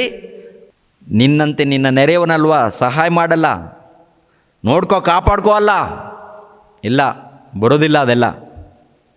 ಯೆಹೆಜ್ಕೇಲನ ಗ್ರಂಥ 22ನೇ ಅಧ್ಯಾಯ 27ನೇ ವಚನವನ್ನು ನೋಡಿ. ಅಲ್ಲಿನ ಪ್ರಧಾನರು ಸುಲಿಗೆಗಾಗಿ ರಕ್ತವನ್ನು ಸುರಿಸಿ ನರ ಪ್ರಾಣಿಗಳನ್ನು ನುಂಗುವವರಾಗಿ ಬೇಟೆಯನ್ನು ಸೀಳುವ ತೋಳಗಳಂತಿದ್ದಾರೆ. ಅಲ್ಲಿನ ಪ್ರವಾದಿಗಳು ಇವರಿಗಾಗಿ ಮಿಥ್ಯ ದರ್ಶನವನ್ನು ಸುಳ್ಳು ಕಣಿಯನ್ನು ಕಂಡು ಯೆಹೋವನು ಮಾತಾಡದಿದ್ದರೂ ಕರ್ತನಾದ ಯೆಹೋವನು ಇಂತೆನ್ನುತ್ತಾನೆ ನುಡಿಯುತ್ತಾ ಮೇಲೆ ಮೇಲೆ ಸುಣ್ಣ ಬಳಿದಿದ್ದಾರೆ, ಸಾಧಾರಣರು ಹಿಂಸಿಸಿ ಸೂರೆ ಮಾಡಿದ್ದಾರೆ. ಪ್ರಿಯರ ದೇವ್ರ ಮಕ್ಕಳಿರ ಆಲೋಚನೆ ಮಾಡಿ 27ನೇ ವಚನದಲ್ಲಿ ಅಲ್ಲಿನ ಪ್ರಧಾನರು ಸುಲಿಗೆಗಾಗಿ ರಕ್ತವನ್ನು ಸುರಿಸಿ ನರಪ್ರಾಣಿಗಳನ್ನು ನುಂಗುವವರಾಗಿ ಬೇಟೆಯನ್ನು ಸೀಳುವ ತೋಳಗಳಂತಿದ್ದಾರೆ. ತೋಳಗಳಂತೆ ಇದ್ದಾರಾ? ಸಿಂಹಗಳಂತೆ ಇದ್ದಾರಾ? ಕರಡಿಗಳಂತೆ ಇದ್ದಾರಾ? ಚಿರತೆಗಳಂತೆ ಇದ್ದಾರಾ? ಇವರೆಲ್ಲರನ್ನು ಯಾರಿಗೆ ಹೋಲಿಸಿದ್ದಾನೆ ಗೊತ್ತು? ಕ್ರೂರ ಮೃಗಗಳನ್ನು ಯಾರಿಗೆ ಹೋಲಿಸಿದ್ದಾನೆಂದರೆ ಒಂದು ಕಾಲದಲ್ಲಿ ಅಧಿಕಾರಿಗಳನ್ನು ಹೋಲಿಸಿದ್ದಾನೆ. ಅಂಥ ಗುಣಗಳು ಈಗಿನ ಕಾಲದಲ್ಲಿ ನಮ್ಮಲ್ಲಿದ್ದರೆ ನಾವು ಕೂಡ ಕ್ರೂರ ಮೃಗಗಳಾಗಿ ಇರ್ತೀವಿ ಪ್ರಿಯರೇ. ಅಂಥ ಗುಣಗಳು ಇರ್ಕೂಡ್ದು. ಅಂಥ ಗುಣವುಳ್ಳವರು ತೋಳಗಳು, ಹುಲಿಗಳು, ಚಿರತೆಗಳು, ಕರಡಿಗಳು, ಸಿಂಹಗಳು, ಅದ್ರ ಜೊತೆಗೆ ಪಶುಗಳು ಒಂದೇ ಕಡೆ ವಾಸಿಸುವವು. ಅಂದರೆ ಇದು ನೂತನ ಸೃಷ್ಟಿಯಲ್ಲಿ ದೇವರ ರಾಜ್ಯದಲ್ಲಿ ಅದು ಹೇಗೆ ಯಾವ ರೀತಿ ಇರುತ್ತೆ ಆಲೋಚನೆ ಮಾಡುವಾಗ ಅದ್ಭುತ ರೀ. ತಿಳ್ಕೊಂಡ ನಂತರ ಮತ್ತಾಯನ ಬರೆದ ಸುವಾರ್ತೆ 3ನೇ ಅಧ್ಯಾಯ 7ನೇ ವಚನಕ್ಕೆ ಬನ್ನಿ. ಮತ್ತಾಯನ ಬರೆದ ಸುವಾರ್ತೆ 3ನೇ ಅಧ್ಯಾಯ 7ನೇ ವಚನ. ಆದರೆ ಅವನು ಪರಿಸಾಯರಲ್ಲಿಯೂ ಸದ್ದುಕಾಯರಲ್ಲಿಯೂ ಅನೇಕರು ತನ್ನಿಂದ ಸ್ನಾನ ಮಾಡಿಸಿಕೊಳ್ಳುವುದಕ್ಕೆ ಬರುವುದನ್ನು ಕಂಡು ಅವರಿಗೆ, ಎಲೈ ಸರ್ಪ ಜಾತಿಯವರೇ ಅಂದರೆ ಯಾರು ಬಂದಿದ್ದಾರೆ? ಪರಿಸಾಯರು ಬಂದಿದ್ದಾರೆ, ಯಾಜಕರು ಬಂದಿದ್ದಾರೆ, ಸದ್ದುಕಾಯರು ಬಂದಿದ್ದಾರೆ, ಅನೇಕ ಮಂದಿ ಬಂದಿದ್ದಾರೆ, ಸುಂಕರರು ಬಂದಿದ್ದಾರೆ. ಏನ್ರಿ ಅವರೆಲ್ಲರೂ ನೋಡಿ ಸರ್ಪ ಜಾತಿನ ಸಿಂಹಗಳ, ತೋಳಗಳ ಅಂದರೆ ತೋಳಗಳಲ್ಲಿ ಇರುವಂಥ ಗುಣ ಉಳ್ಳವರು. ತೋಳದಲ್ಲಿ ಇರುವಂಥ ಗುಣ ಅಂದರೆ ತೋಳಕ್ಕೆ ಸಂಬಂಧಪಟ್ಟ ಗುಣ ಉಳ್ಳವರು ಮನುಷ್ಯರು. ಸಿಂಹದ ಗುಣ ಉಳ್ಳವರು ಮನುಷ್ಯರು, ಚಿರತೆ ಗುಣ ಉಳ್ಳವರು ಮನುಷ್ಯರು, ಕರಡಿ ಗುಣ ಉಳ್ಳವರು ಮನುಷ್ಯರು. ಅದೇ ಪ್ರಕಾರ ಹಾವಿನ ಗುಣ ಉಳ್ಳವರು ಮನುಷ್ಯರು. ಸರ್ಪ ಜಾತಿಯವರಂದರೆ ನೋಡೋದಕ್ಕೆ ಭಕ್ತನು ನರಗಳಲ್ಲಿ ಕಣಗಳಲ್ಲಿ ವಿಷ ತುಂಬಿಕೊಂಡಿರ್ತಾನೆ ಮನುಷ್ಯ. ಅಂಥ ಮನುಷ್ಯರು ಸಮಾಜದಲ್ಲಿ ಇದ್ದಾರೆ. ಅದೇ ಹೇಳ್ತಾ ಇದ್ದಾನೆ ಪ್ರಭು ಕ್ರಿಸ್ತ ಪೂರ್ವದಲ್ಲಿ ಹೇಳಿರುವಂಥ ಮಾತುಗಳು. ಅದು ಮತ್ತೆ ಬಂದು ಹೊಸ ಒಡಂಬಡಿಕೆಯಲ್ಲಿ ಕೂಡ ಎಚ್ಚರಿಸುವಂಥದ್ದು. ಮತ್ತಾಯನ ಬರೆದ ಸುವಾರ್ತೆ 23ನೇ ಅಧ್ಯಾಯಕ್ಕೆ ಬನ್ನಿ. ಮತ್ತಾಯನ ಬರೆದ ಸುವಾರ್ತೆ 23ನೇ ಅಧ್ಯಾಯ 33ನೇ ವಚನ. ಮತ್ತಾಯನ ಬರೆದ ಸುವಾರ್ತೆ 23ನೇ ಅಧ್ಯಾಯ 33ನೇ ವಚನ. ಅವುಗಳೇ ಸರ್ಪ ಜಾತಿಯವರೇ, ನರಕ ದಂಡನೆಗೆ ಹೇಗೆ ತಪ್ಪಿಸಿಕೊಂಡಿರಿ? ನೋಡಿದ್ರ, ನರಕ ದಂಡನೆಯು ಹೇಗೆ ತಪ್ಪಿಸ್ಕೊಳ್ತೀರಾ ಅಂದರೆ ಹಾವಿನಲ್ಲಿರುವಂಥ ಗುಣಗಳು, ಸಿಂಹಗಳಲ್ಲಿ ಇರುವಂಥ ಗುಣಗಳು, ತೋಳಗಳಲ್ಲಿರುವಂಥ ಗುಣಗಳು, ಕರಡಿಯಲ್ಲಿ ಇರುವಂಥ ಗುಣಗಳು ಉಳ್ಳವರು ಬೇರೆ ಯಾರೂ ಅಲ್ಲ, ಮನುಷ್ಯರನ್ನು ಕುರಿತು. ಅಂದರೆ ಒಂದು ಉನ್ನತವಾಗಿ ಕಾಣುವಂಥವರು. ನಾನು ಹಾಗೆ ಇರ್ತೀನಿ, ನಾನು ಹೀಗೆ ಇರ್ತೀನಿ ಅಂತ ಸೊಕ್ಕಿನವರು ಪ್ರಿಯರೇ. ಏನು ಮಾಡ್ತಾರಂದ್ರೆ ದೋಚಿಕೊಂಡೇ ಬಂದಿರುತ್ತೆ. ಏನಿಲ್ಲ ಬಡವರನ್ನ ದೋಚಿಕೊಂಡು ಬೆಳೆದಿರ್ತಾರೆ ಕೆಲವರು. ಇನ್ನೂ ಕೆಲವರು ಒಳ್ಳೆಯವರು ಇದ್ದಾರೆ. ಒಳ್ಳೆಯವ್ರ ಬಗ್ಗೆ ನಾನು ಹೇಳ್ತಾ ಇಲ್ಲ, ಸಮಾಜವನ್ನು ದೋಚಿಕೊಂಡವ್ರ ಬಗ್ಗೆ ಹೇಳ್ತಾ ಇದ್ದೀನಿ. ಬಹಳ ಕಡೆ ಇದ್ದಾರೆ ಸಮಾಜವನ್ನು ದೋಚಿಕೊಂಡು, ಅಮಾಯಕರನ್ನು ದೋಚಿಕೊಂಡು ಮೋಸ ಮಾಡಿ ಉನ್ನತ ಸ್ಥಾನಕ್ಕೆ ಬಂದವರು. ಅಂಥವರನ್ನು ಕುರಿತು ಸೃಷ್ಟಿಕರ್ತನಾದ ಪರಮಾತ್ಮನು ಹೇಳುವಂಥ ಮಾತು, ತೋಳಗಳು, ಸಿಂಹಗಳು, ನರಿಗಳು, ಪುಷ್ಟ ಪಶುಗಳು, ಅದ್ರ ಜೊತೆಗೆ ಹಾವುಗಳು, ಮೇಕೆಗಳು, ಕುರಿಗಳು ಇವೆಲ್ಲ ಸೇರಿ ಒಂದೇ ಸ್ಥಳದಲ್ಲಿರ್ತಾವಂತೆ.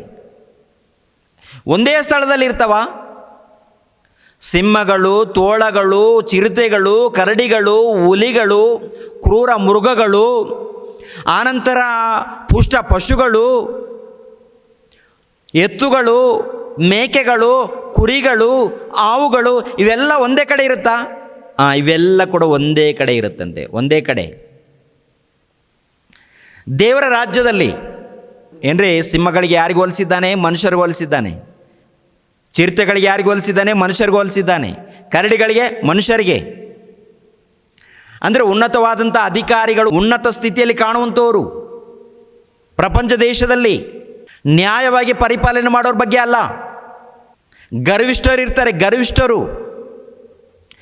ಅಂಥ ಗರ್ವಿಷ್ಠರನ್ನು ಕುರಿತು ಹೇಳಿರುವಂಥ ಮಾತು, ಅಂಥವ್ರಿಗೆ ಹೋಲಿಸಿ ಹೇಳಿರುವಂಥ ಮಾತುಗಳು. ಅದಕ್ಕೆ ಪ್ರಪಂಚ ನೋಡಿ, ಪ್ರಪಂಚ ಎಲ್ಲ ಅಲ್ಲೋಕಲ್ಲೋಲ, ಗಂದರಗೋಳ, ಗಲಿಬಿಲಿ, ಸಮಾಧಾನ ಇಲ್ಲ. ಯಾರ ಮಧ್ಯದಲ್ಲಿ ಸಮಾಧಾನ ಇಲ್ಲ? ಯಾಕೆ? ಯಾಕೆ? ಪ್ರೀತಿ ಇಲ್ಲ ಮನುಷ್ಯರಲ್ಲಿ, ಪ್ರೀತಿ ಇಲ್ಲ ರೀ. ಅದಕ್ಕೆ ಪ್ರಪಂಚ ದೇಶದಲ್ಲಿ ಗಂದರಗೋಳ. ಇಂಥ ಗಂದರಗೋಳ ಇರುವಂಥ ಈ ಪ್ರಪಂಚದಲ್ಲಿ, ಈ ಲೋಕದಲ್ಲಿ ಒಂದು ಅದ್ಭುತವಾದಂಥ ನೂತನ ಸೃಷ್ಟಿ 1ನೇ ಶತಮಾನದಲ್ಲಿ ಪ್ರಾರಂಭವಾಗಿದೆ. ಕ್ರೈಸ್ತ ಪೂರ್ವ ಪ್ರಾರಂಭವಾಗುತ್ತಂತ ಹೇಳಿದ್ದಾರೆ, ಅದು 1ನೇ ಶತಮಾನದಲ್ಲಿ ಪ್ರಾರಂಭವಾಗಿದೆ. ಪ್ರಿಯರಾದ ದೇವ್ರ ಮಕ್ಕಳಿರ, ಆ 1ನೇ ಶತಮಾನದಲ್ಲಿ ಪ್ರಾರಂಭವಾಗುವಂಥ ವಿಷಯವನ್ನು ಕುರಿತು ಕ್ರೈಸ್ತ ಪೂರ್ವ 700 ವರ್ಷಗಳ ಹಿಂದೆ ಪ್ರವಾದಿಯಾದ ಯೆಶಾಯನ ಮೂಲಕ ನುಡಿದಿರುವಂಥ ಮಾತು. ಒಂದು ಸಾರಿ ನೋಡೋಣ. ಯೆಶಾಯನ ಗ್ರಂಥ 11ನೇ ಅಧ್ಯಾಯ 6ನೇ ವಚನ 7ನೇ ವಚನವನ್ನು ನೋಡೋಣ. ತೋಳವು ಕುರಿಯ ಸಂಗಡ ವಾಸಿಸುವುದು, ಚಿರತೆಯು ಮೇಕೆ ಮರಿಯೊಂದಿಗೆ ಮಲಗುವುದು, ಕರುವು, ಪ್ರಾಯದ ಸಿಂಹವು, ಪುಷ್ಟ ಪಶುವು ಒಟ್ಟಿಗಿರುವವು, ಇವುಗಳನ್ನು ಚಿಕ್ಕ ಮಗುವು ನಡೆಸುವನು. ಹಸು ಕರಡಿಯ ಸಂಗಡ ಮೇಯುವವು, ಅವುಗಳ ಮರಿಗಳು ಜೊತೆಯಾಗಿ ಮಲಗುವವು. ಸಿಂಹವು ಎತ್ತಿನಂತೆ ಹುಲ್ಲು ತಿನ್ನುವುದು, ಮೊಲೆಕೂಸು ನಾಗರ ಹುತ್ತದ ಮೇಲೆ ಆಡುವುದು, ಮೊಲೆಬಿಟ್ಟ ಮಗು ಹಾವಿನ ಬಿಲ್ಲದ ಮೇಲೆ ಕೈ ಹಾಕುವುದು. ನನ್ನ ಪರಿಶುದ್ಧ ಪರ್ವತದಲ್ಲೆಲ್ಲ ಯಾರೂ ಕೇಡು ಮಾಡುವುದಿಲ್ಲ.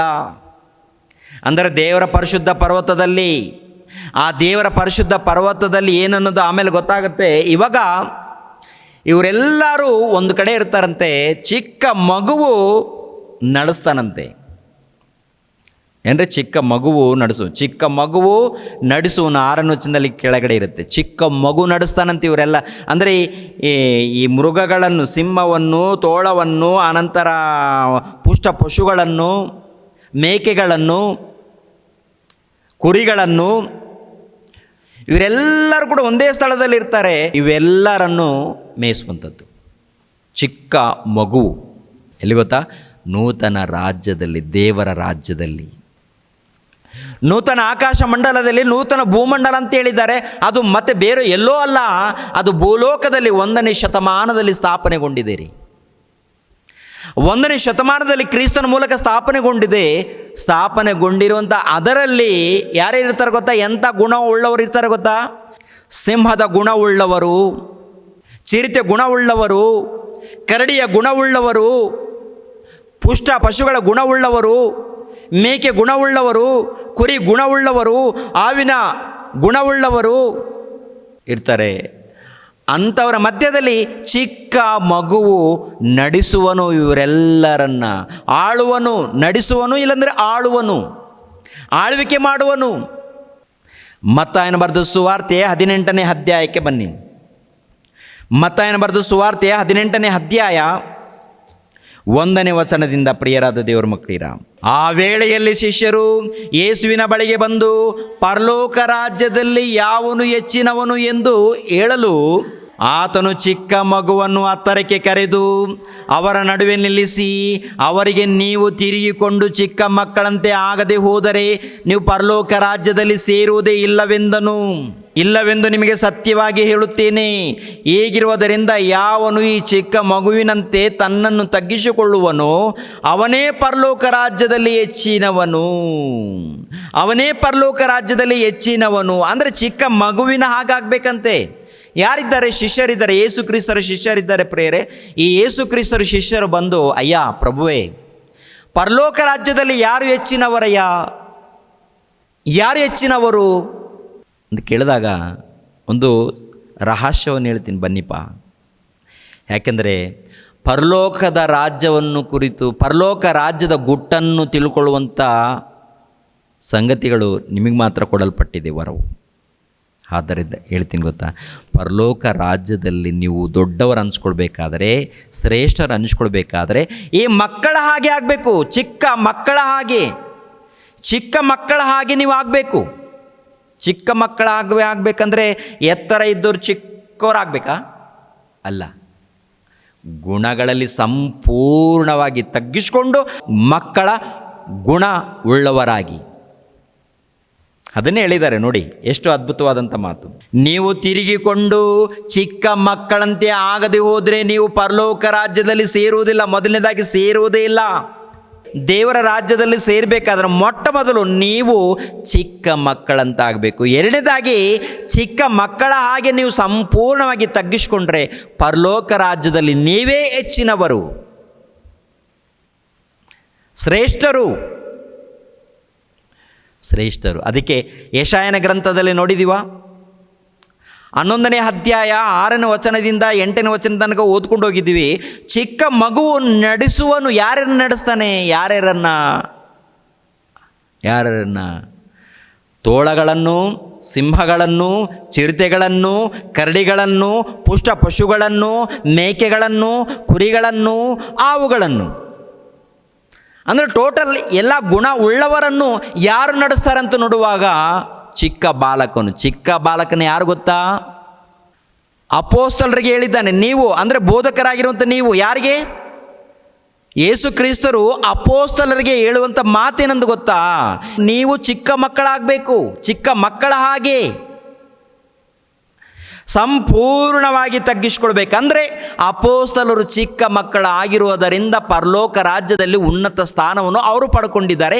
ಇವಾಗ ಅದೇ ಪ್ರಕಾರ ಪ್ರತಿ ಕ್ರೈಸ್ತರ ಬೋಧಕರು ಮೊಟ್ಟ ಮೊದಲು ಚಿಕ್ಕ ಮಕ್ಕಳಂತೆ ಗುಣ ಉಳ್ಳವರಾಗಬೇಕು. ಚಿಕ್ಕ ಮಕ್ಕಳಲ್ಲಿ ದ್ವೇಷ, ಚಿಕ್ಕ ಮಕ್ಕಳಲ್ಲಿ ಹಗೆ, ಚಿಕ್ಕ ಮಕ್ಕಳಲ್ಲಿ ಹೊಟ್ಟೆಕಿಚ್ಚು, ಚಿಕ್ಕ ಮಕ್ಕಳಲ್ಲಿ ಮಸ್ತರ, ಇದು ಇರೋದಿಲ್ಲ ರೀ. ಚಿಕ್ಕ ಮಕ್ಕಳಲ್ಲಿ ಚಿಕ್ಕ ಮಕ್ಕಳಿರ್ತಾರಲ್ವಾ, ಚಿಕ್ಕ ಮಕ್ಕಳಲ್ಲಿ ದ್ವೇಷ ಇರುತ್ತಾ?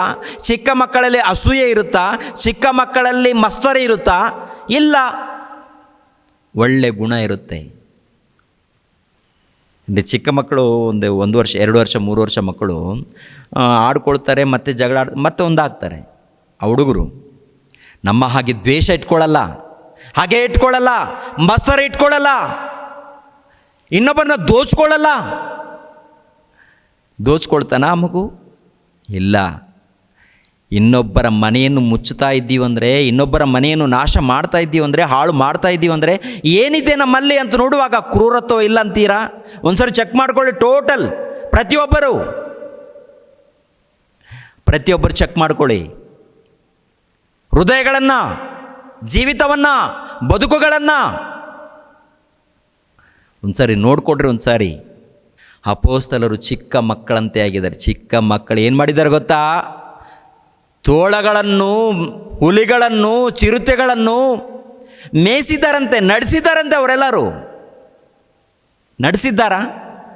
ಸಿಂಹ ಗುಣವುಳ್ಳವರನ್ನು, ತೋಳದ ಗುಣವುಳ್ಳವರನ್ನು, ಮೇಕೆ ಗುಣವುಳ್ಳವರನ್ನು, ಕುರಿ ಗುಣವುಳ್ಳವರನ್ನು ಏನ್ರಿ, ಇವು ಎಲ್ಲ ಗುಣವುಳ್ಳವರನ್ನು ಏನ್ರಿ 1ನೇ ಶತಮಾನದಲ್ಲಿ ಅಪೋಸ್ತಲರು ಎಂಬಂಥ ಇವರು ಚಿಕ್ಕ ಬಾಲಕರಾಗಿ, ಮಕ್ಕಳಾಗಿ ನಡೆಸಿದ್ದಾರೆ, ಸಭೆಯನ್ನು ನಡೆಸಿದ್ದಾರೆ 1ನೇ ಶತಮಾನದಲ್ಲಿ. ಅಂದರೆ ನೂತನ ಸೃಷ್ಟಿಯಲ್ಲಿ ಸಭೆಯಲ್ಲಿ ಎಷ್ಟು ವಿಧವಾದಂಥ ಮನುಷ್ಯರಿರ್ತಾರೆ. ಇವಾಗ 10 ಮಂದಿ ಇದ್ದಾರಂದರೆ 10 ಮಂದಿಯಲ್ಲಿ 10 ಲಕ್ಷ ಆಲೋಚನೆಗಳು. ಇವರೊಂದು ರೀತಿಯಲ್ಲಿ, ಅವರೊಂದು ರೀತಿಯಲ್ಲಿ. ವಾಕ್ಯಕ್ಕೆ ಒಳಪಟ್ಟರೆ ಎಲ್ಲರೂ ಒಂದೇ ರೀತಿಯಲ್ಲಿ ಇರ್ತಾರೆ. ವಾಕ್ಯಕ್ಕೆ ಒಳಪಡದು ಹೋದರೆ, ದೇವರ ವಾಕ್ಯಕ್ಕೆ ಒಳಪಡದು ಹೋದರೆ ಒಬ್ಬನೇನು ಕ್ರೂರತ್ವ, ಇನ್ನೊಬ್ಬನೇನು ಇನ್ನೊಂದು ರೀತಿಯಲ್ಲಿ. ಅಂದರೆ ಆವಿನ ಗುಣ, ಕರಡಿಯ ಗುಣ, ಚಿರತೆಯ ಗುಣ, ಸಿಂಹದ ಗುಣ, ತೋಳದ ಗುಣ ನಮ್ಮ ಸಭೆಯಲ್ಲೇ ಕಾಣ್ತಾ ಇರುತ್ತೆ. ಎಲ್ಲ ಸಭೆಗಳಲ್ಲಿ ನೋಡಿ, ಒಂದು ಸಾರಿ ಚೆಕ್ ಮಾಡ್ಕೊಳ್ಳಿ. ಒಬ್ಬ ಸೇವಕನು ಸಂಪೂರ್ಣವಾಗಿ ತಗ್ಗಿಸ್ಕೊಳ್ಬೇಕಂತೆ. ಮಗುವಂತೆ ಆಗಬೇಕಂತೆ, ಮಗುವಂತೆ ಚಿಕ್ಕ ಬಾಲಕನಂತೆ ಆದರೆ ಅವಾಗ ಆ ಸಭೆಯನ್ನು ನಡೆಸೋದಕ್ಕಾಗುತ್ತೆ. ಇವರ ತುಂಬ ಜನ ಏನು ಮಾಡಿದ್ದಾರೆ ಅಂತ ನೋಡುವಾಗ ಕುರಿ ವೇಷ ಹಾಕಿಕೊಂಡು ಬಂದಿದ್ದಾರೆ. ತೋಳಗಳು ಕುರಿ ವೇಷ ಹಾಕಿಕೊಂಡು ಬಂದಿದ್ದಾರೆ. ಕುರಿ ವೇಷ ಅಂದರೆ ಚಿಕ್ಕ ಮಕ್ಕಳ ವೇಷ. ನೋಡೋದಕ್ಕೆ ಚಿಕ್ಕ ಮಕ್ಕಳ ವೇಷ ಹಾಕಿಕೊಂಡು ಸಮಾಜದಲ್ಲಿ ತುಂಬ ಕಡೆ ನಡೀತಾ ಇದ್ದಾರೆ. ಆದರೆ ಒಳಗಡೆ ನೋಡಿದ್ರೆ ತೋಳಗಳು ಅಂತ ಹೇಳಿದ್ದಾನೆ. ಅಂಥವ್ರು ಕೂಡ ಇದ್ದಾರಂತ ನೋಡುವಾಗ ಇದ್ದಾರೆ, ಅಂಥವ್ರು ಕೂಡ ಇದ್ದಾರೆ. ಅದಕ್ಕೆ ಯೆಶಾಯನ ಗ್ರಂಥ 65ನೇ ಅಧ್ಯಾಯ 21-22ರಲ್ಲಿ ಪಾಪಿಷ್ಠರಿಗೂ ಕೂಡ 100 ವರ್ಷದೊಳಗೆ ಶಾಪ ತಗಲದು ಅಂದರೆ ಇದರಲ್ಲಿ ಕೂಡ ಅಂದರೆ ನೂತನ ಸೃಷ್ಟಿಯಲ್ಲಿ ಪಾಪಿಷ್ಠರು ಕೂಡ ಇರ್ತಾರಾ? ಯೇಸು ಕ್ರಿಸ್ತರ 2ನೇ ಆಗಮನದವರೆಗೆ ಅವರು ಇರ್ತಾರೆ, ಇವರು ಇರ್ತಾರೆ. ಒಟ್ಟಿನಲ್ಲಿ ನಿಜವಾದ ಭಕ್ತರು ಪಾಲಿಸ್ತಾರೆ. ನಿಜವಾದ ಭಕ್ತರು ಏನ್ರಿ ಆಳ್ವಿಕೆ ಮಾಡ್ತಾರೆ, ಸಭೆಯನ್ನು ನಡೆಸ್ತಾರೆ. ನಡೆಸುವಂಥದ್ದು ಪೇತ್ರನ ಬರೆದ ಪತ್ರಿಕೆ ಏನ್ರಿ 1ನೇ ಪೇತ್ರನ ಬರೆದ ಪತ್ರಿಕೆ 2ನೇ ಅಧ್ಯಾಯ 1ನೇ ವಚನ 2ನೇ ವಚನವನ್ನು ನೋಡಿ. ಅಪೊಸ್ತಲನಾಗಿರುವಂಥ ಪೇತ್ರನು ಬರೆದ ಮೊದಲನೇ ಪತ್ರಿಕೆ 2ನೇ ಅಧ್ಯಾಯ 1ನೇ ವಚನ 1, 2 ಓಕೆ 2 ವಚನ ಓದೋಣ ಪ್ರಿಯರೇ. ಆದ ಕಾರಣ ಎಲ್ಲ ಕೆಟ್ಟತನವನ್ನು, ಎಲ್ಲ ವಂಚನೆಯನ್ನು, ಕಪಟವನ್ನು, ಹೊಟ್ಟೆ ಕಿಚ್ಚನ್ನು, ಎಲ್ಲ ಥರದ ನಿಂದನೆಯನ್ನು ವಿಸರ್ಜಿಸಿ.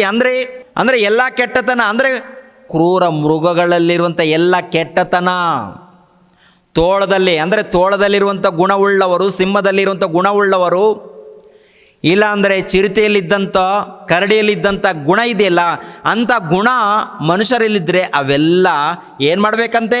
ಎಲ್ಲ ಕೆಟ್ಟತನವನ್ನು, ಎಲ್ಲ ವಂಚನೆಯನ್ನು, ಎಲ್ಲ ಕಪಟವನ್ನು, ಎಲ್ಲ ಹೊಟ್ಟೆಕಿಚ್ಚನ್ನು, ಎಲ್ಲ ಥರದ ನಿಂದನೆಯನ್ನು ವಿಸರ್ಜಿಸಿ. ಎಲ್ಲ ಥರದ ಕಪಟ ಆಗಿರ್ಬೋದು, ಕೆಟ್ಟತನ ಆಗಿರ್ಬೋದು, ಹೊಟ್ಟೆಕಿಚ್ಚು ಆಗಿರ್ಬೋದು, ಎಲ್ಲವನ್ನು ವಿಸರ್ಜಿಸಬೇಕು. ಈ ಮೃಗಗಳಲ್ಲಿ ಇರುವಂಥ ಎಲ್ಲ ಗುಣಗಳನ್ನು ವಿಸರ್ಜಿಸಿ ಆನಂತರ ಏನು ಮಾಡಬೇಕಂತೆ? ಹಸು ಮಕ್ಕಳಂತೆ ಪರಮಾರ್ಥಿಕವಾದಂಥ ಶುದ್ಧ ಹಾಲನ್ನು ಬಯಸಿರಿ, ಅದರಿಂದ ಬೆಳೆಯುತ್ತಾ ರಕ್ಷಣೆಯನ್ನು ಹೊಂದಿವಿರಿ. ಕರ್ತನು ದಯಾಳನೆಂದು ನೀವು ಅನುಭವದಿಂದ ತಿಳಿದುಕೊಂಡಿದ್ದೀರಲ್ಲವೋ? ನೀವು ಜೀವವುಳ್ಳ ಕಲ್ಲಾಗಿರುವ ಆತನನ್ನು ಸೇರಿಕೊಂಡಿದ್ದೀರಿ.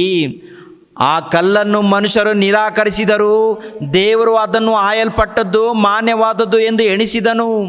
ನೀವು ಸಹ ಜೀವವುಳ್ಳ ಕಲ್ಲಾಗಿದ್ದು ಆತ್ಮ ಸಂಬಂಧವಾದ ಮಂದಿರವಾಗಲಿಕ್ಕೆ ಕಟ್ಟಲ್ಪಡ್ತಾ ಇದ್ದೀರಿ. ಯೇಸು ಕ್ರಿಸ್ತನೇ ಮುಖ್ಯವಾದ ಮೂಲೆಗಲ್ಲು. ಅಂದರೆ ಮೇಲ್ಗಡೆ ನೋಡುವಾಗ ಎಲ್ಲ ಥರದ ಕೆಟ್ಟತನವನ್ನು, ಎಲ್ಲ ಥರದ ವಂಚನೆಯನ್ನು, ಕಪಟವನ್ನು, ಹೊಟ್ಟೆ ಕಿಚ್ಚನ್ನು, ಎಲ್ಲ ಥರದ ನಿಂದನೆಯನ್ನು ಮೊಟ್ಟ ಮೊದಲು ವಿಸರ್ಜಿಸಬೇಕು. ವಿಸರ್ಜಿಸಿ ಅಂದರೆ ತೆಗೆದುಹಾಕಿ, ಎಲ್ಲ ತೆಗೆದುಹಾಕಬೇಕು. ಸಿಂಹದಲ್ಲಿ ಏನದು? ಗರ್ವ, ಅಂಥದ್ದು ಗುಣ ಇರಬಾರ್ದು. ಕರಡಿಯಲ್ಲಿರುವಂಥ ಗುಣಗಳು ಇರ್ಕೂಡ್ದು, ತೋಳಗಳಲ್ಲಿರುವಂಥ ಗುಣಗಳು ಇರ್ಕೂಡ್ದು, ಹಾವುಗಳಲ್ಲಿರುವಂಥ ಗುಣ ಇರ್ಕೂಡ್ದು. ಮನುಷ್ಯರಲ್ಲಿ ಕಾಣ್ತಾ ಇದೆ, ಈ ಪ್ರಪಂಚ ದೇಶದಲ್ಲಿ ಕಾಣ್ತಾ ಇದೆ. ಆದರೆ ನನ್ನ ರಾಜ್ಯದಲ್ಲಿ, ಕ್ರೈಸ್ತನ ರಾಜ್ಯದಲ್ಲಿ ಇಂಥ ಗುಣ ಇರಕೂಡದು. ಇಂಥ ಗುಣ ಇದ್ದರೆ ಟೋಟಲ್ ವಿಸರ್ಜಿಸಬೇಕು, ತೆಗೆದು ಹಾಕಬೇಕು, ವಿಸರ್ಜನೆ ಮಾಡಬೇಕು, ಶುದ್ಧಿ ಮಾಡಿಕೊಳ್ಳಬೇಕು ದೇವರ ರಾಜ್ಯದಲ್ಲಿದ್ದವರು ವಾಕ್ಯದ ಮೂಲಕ.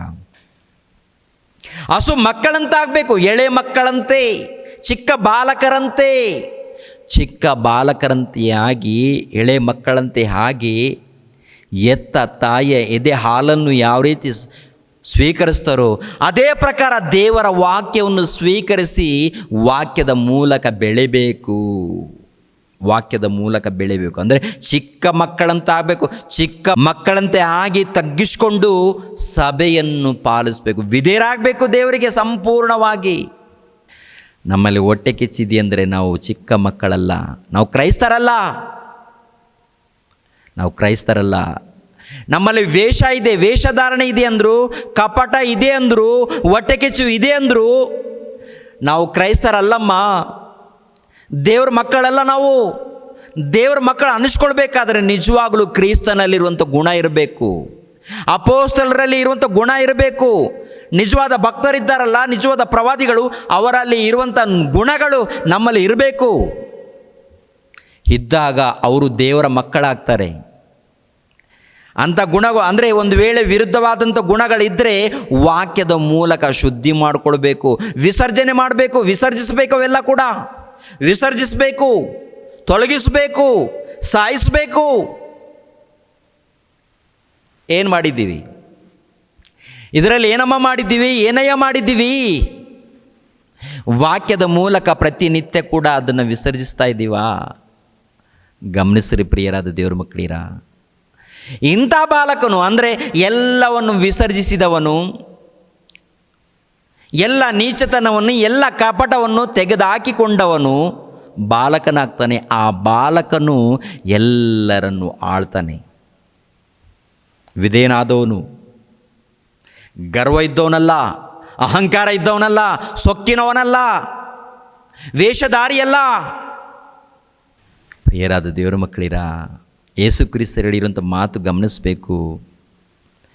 ಮತ್ತಾಯನ ಬರೆದ ಸುವಾರ್ತೆ 7ನೇ ಅಧ್ಯಾಯ 15ನೇ ವಚನದಲ್ಲಿ ಸುಳ್ಳು ಬೋಧಕರು, ಸುಳ್ಳು ಪ್ರವಾದಿಗಳು ಬಂದಿದ್ದಾರೆ. ಅವರು ಕುರಿವೇಷ ಹಾಕಿಕೊಂಡು ಬಂದಿದ್ದಾರೆ. ಅಂದರೆ ಕುರಿವೇಷ ಅಂದರೆ ಸಾಧು ಜೀವಿಯಾಗೆ ಕಾಣ್ತಾರೆ, ಚಿಕ್ಕ ಮಕ್ಕಳ ಹಾಗೆ ಕಾಣ್ತಾರೆ. ಮಾತಿನಲ್ಲಿ ನೋಡುವಾಗ ಚಿಕ್ಕ ಮಕ್ಕಳ ಹಾಗೆ, ಒಳಗಡೆ ನೋಡುವಾಗ ಕ್ರೂರವಾದ ತೋಳ. ಎಂಥ ಗುಣಂತೆ? ಎಲುಬುಗಳನ್ನು ಕೂಡ ಮಿಕ್ಕದಂತೆ ಎಲ್ಲ ಕೂಡ ದೋಚ್ಕೊಳ್ಳುತ್ತಂತೆ. ಎಲುಬು ಅಂದರೆ ಕುಟುಂಬಗಳನ್ನು ಹಾಳು ಮಾಡುವಂಥವ್ರು ಇದ್ದಾರೆ.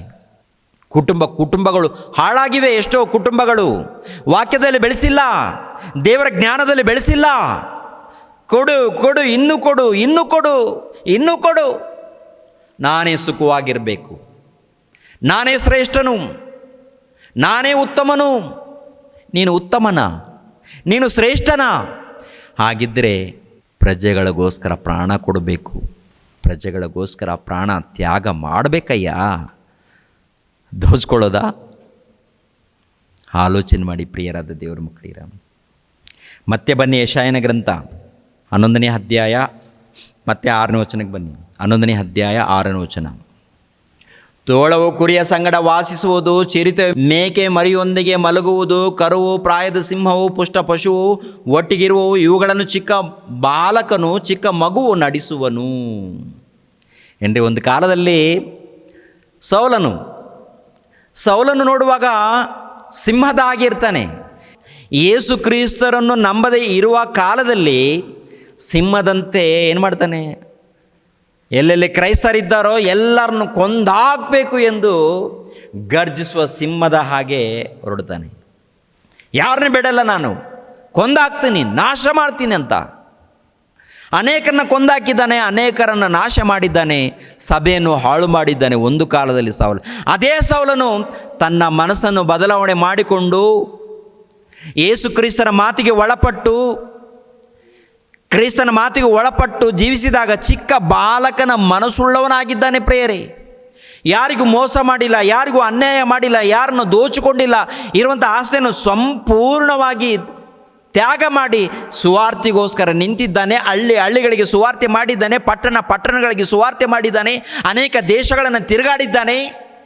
ಒಂದು ಕಾಲದಲ್ಲಿ ಸಭೆಯನ್ನು ಹಾಳು ಮಾಡಿರುವಂಥ ಒಂದು ಕಾಲದಲ್ಲಿ ಸಭೆಯನ್ನು ಹಾಳು ಮಾಡಿರುವಂಥ ಪೌಲನು ಸೌಲನಾಗಿದ್ದಾಗ ಹೆನ್ರಿ, ಯಾವಾಗ ಕ್ರಿಸ್ತನನ್ನು ನಂಬಿ ವಿಧೇಯನಾಗ್ತನೋ, ಚಿಕ್ಕ ಬಾಲಕನಾಗಿ, ಚಿಕ್ಕ ಮಗುವಿನ ಮನಸ್ಸುಳ್ಳವನಾಗಿ ಕ್ರಿಸ್ತನಿಗೋಸ್ಕರ ನಿಂತುಕೊಳ್ತಾನೆ ಪ್ರಿಯರೇ.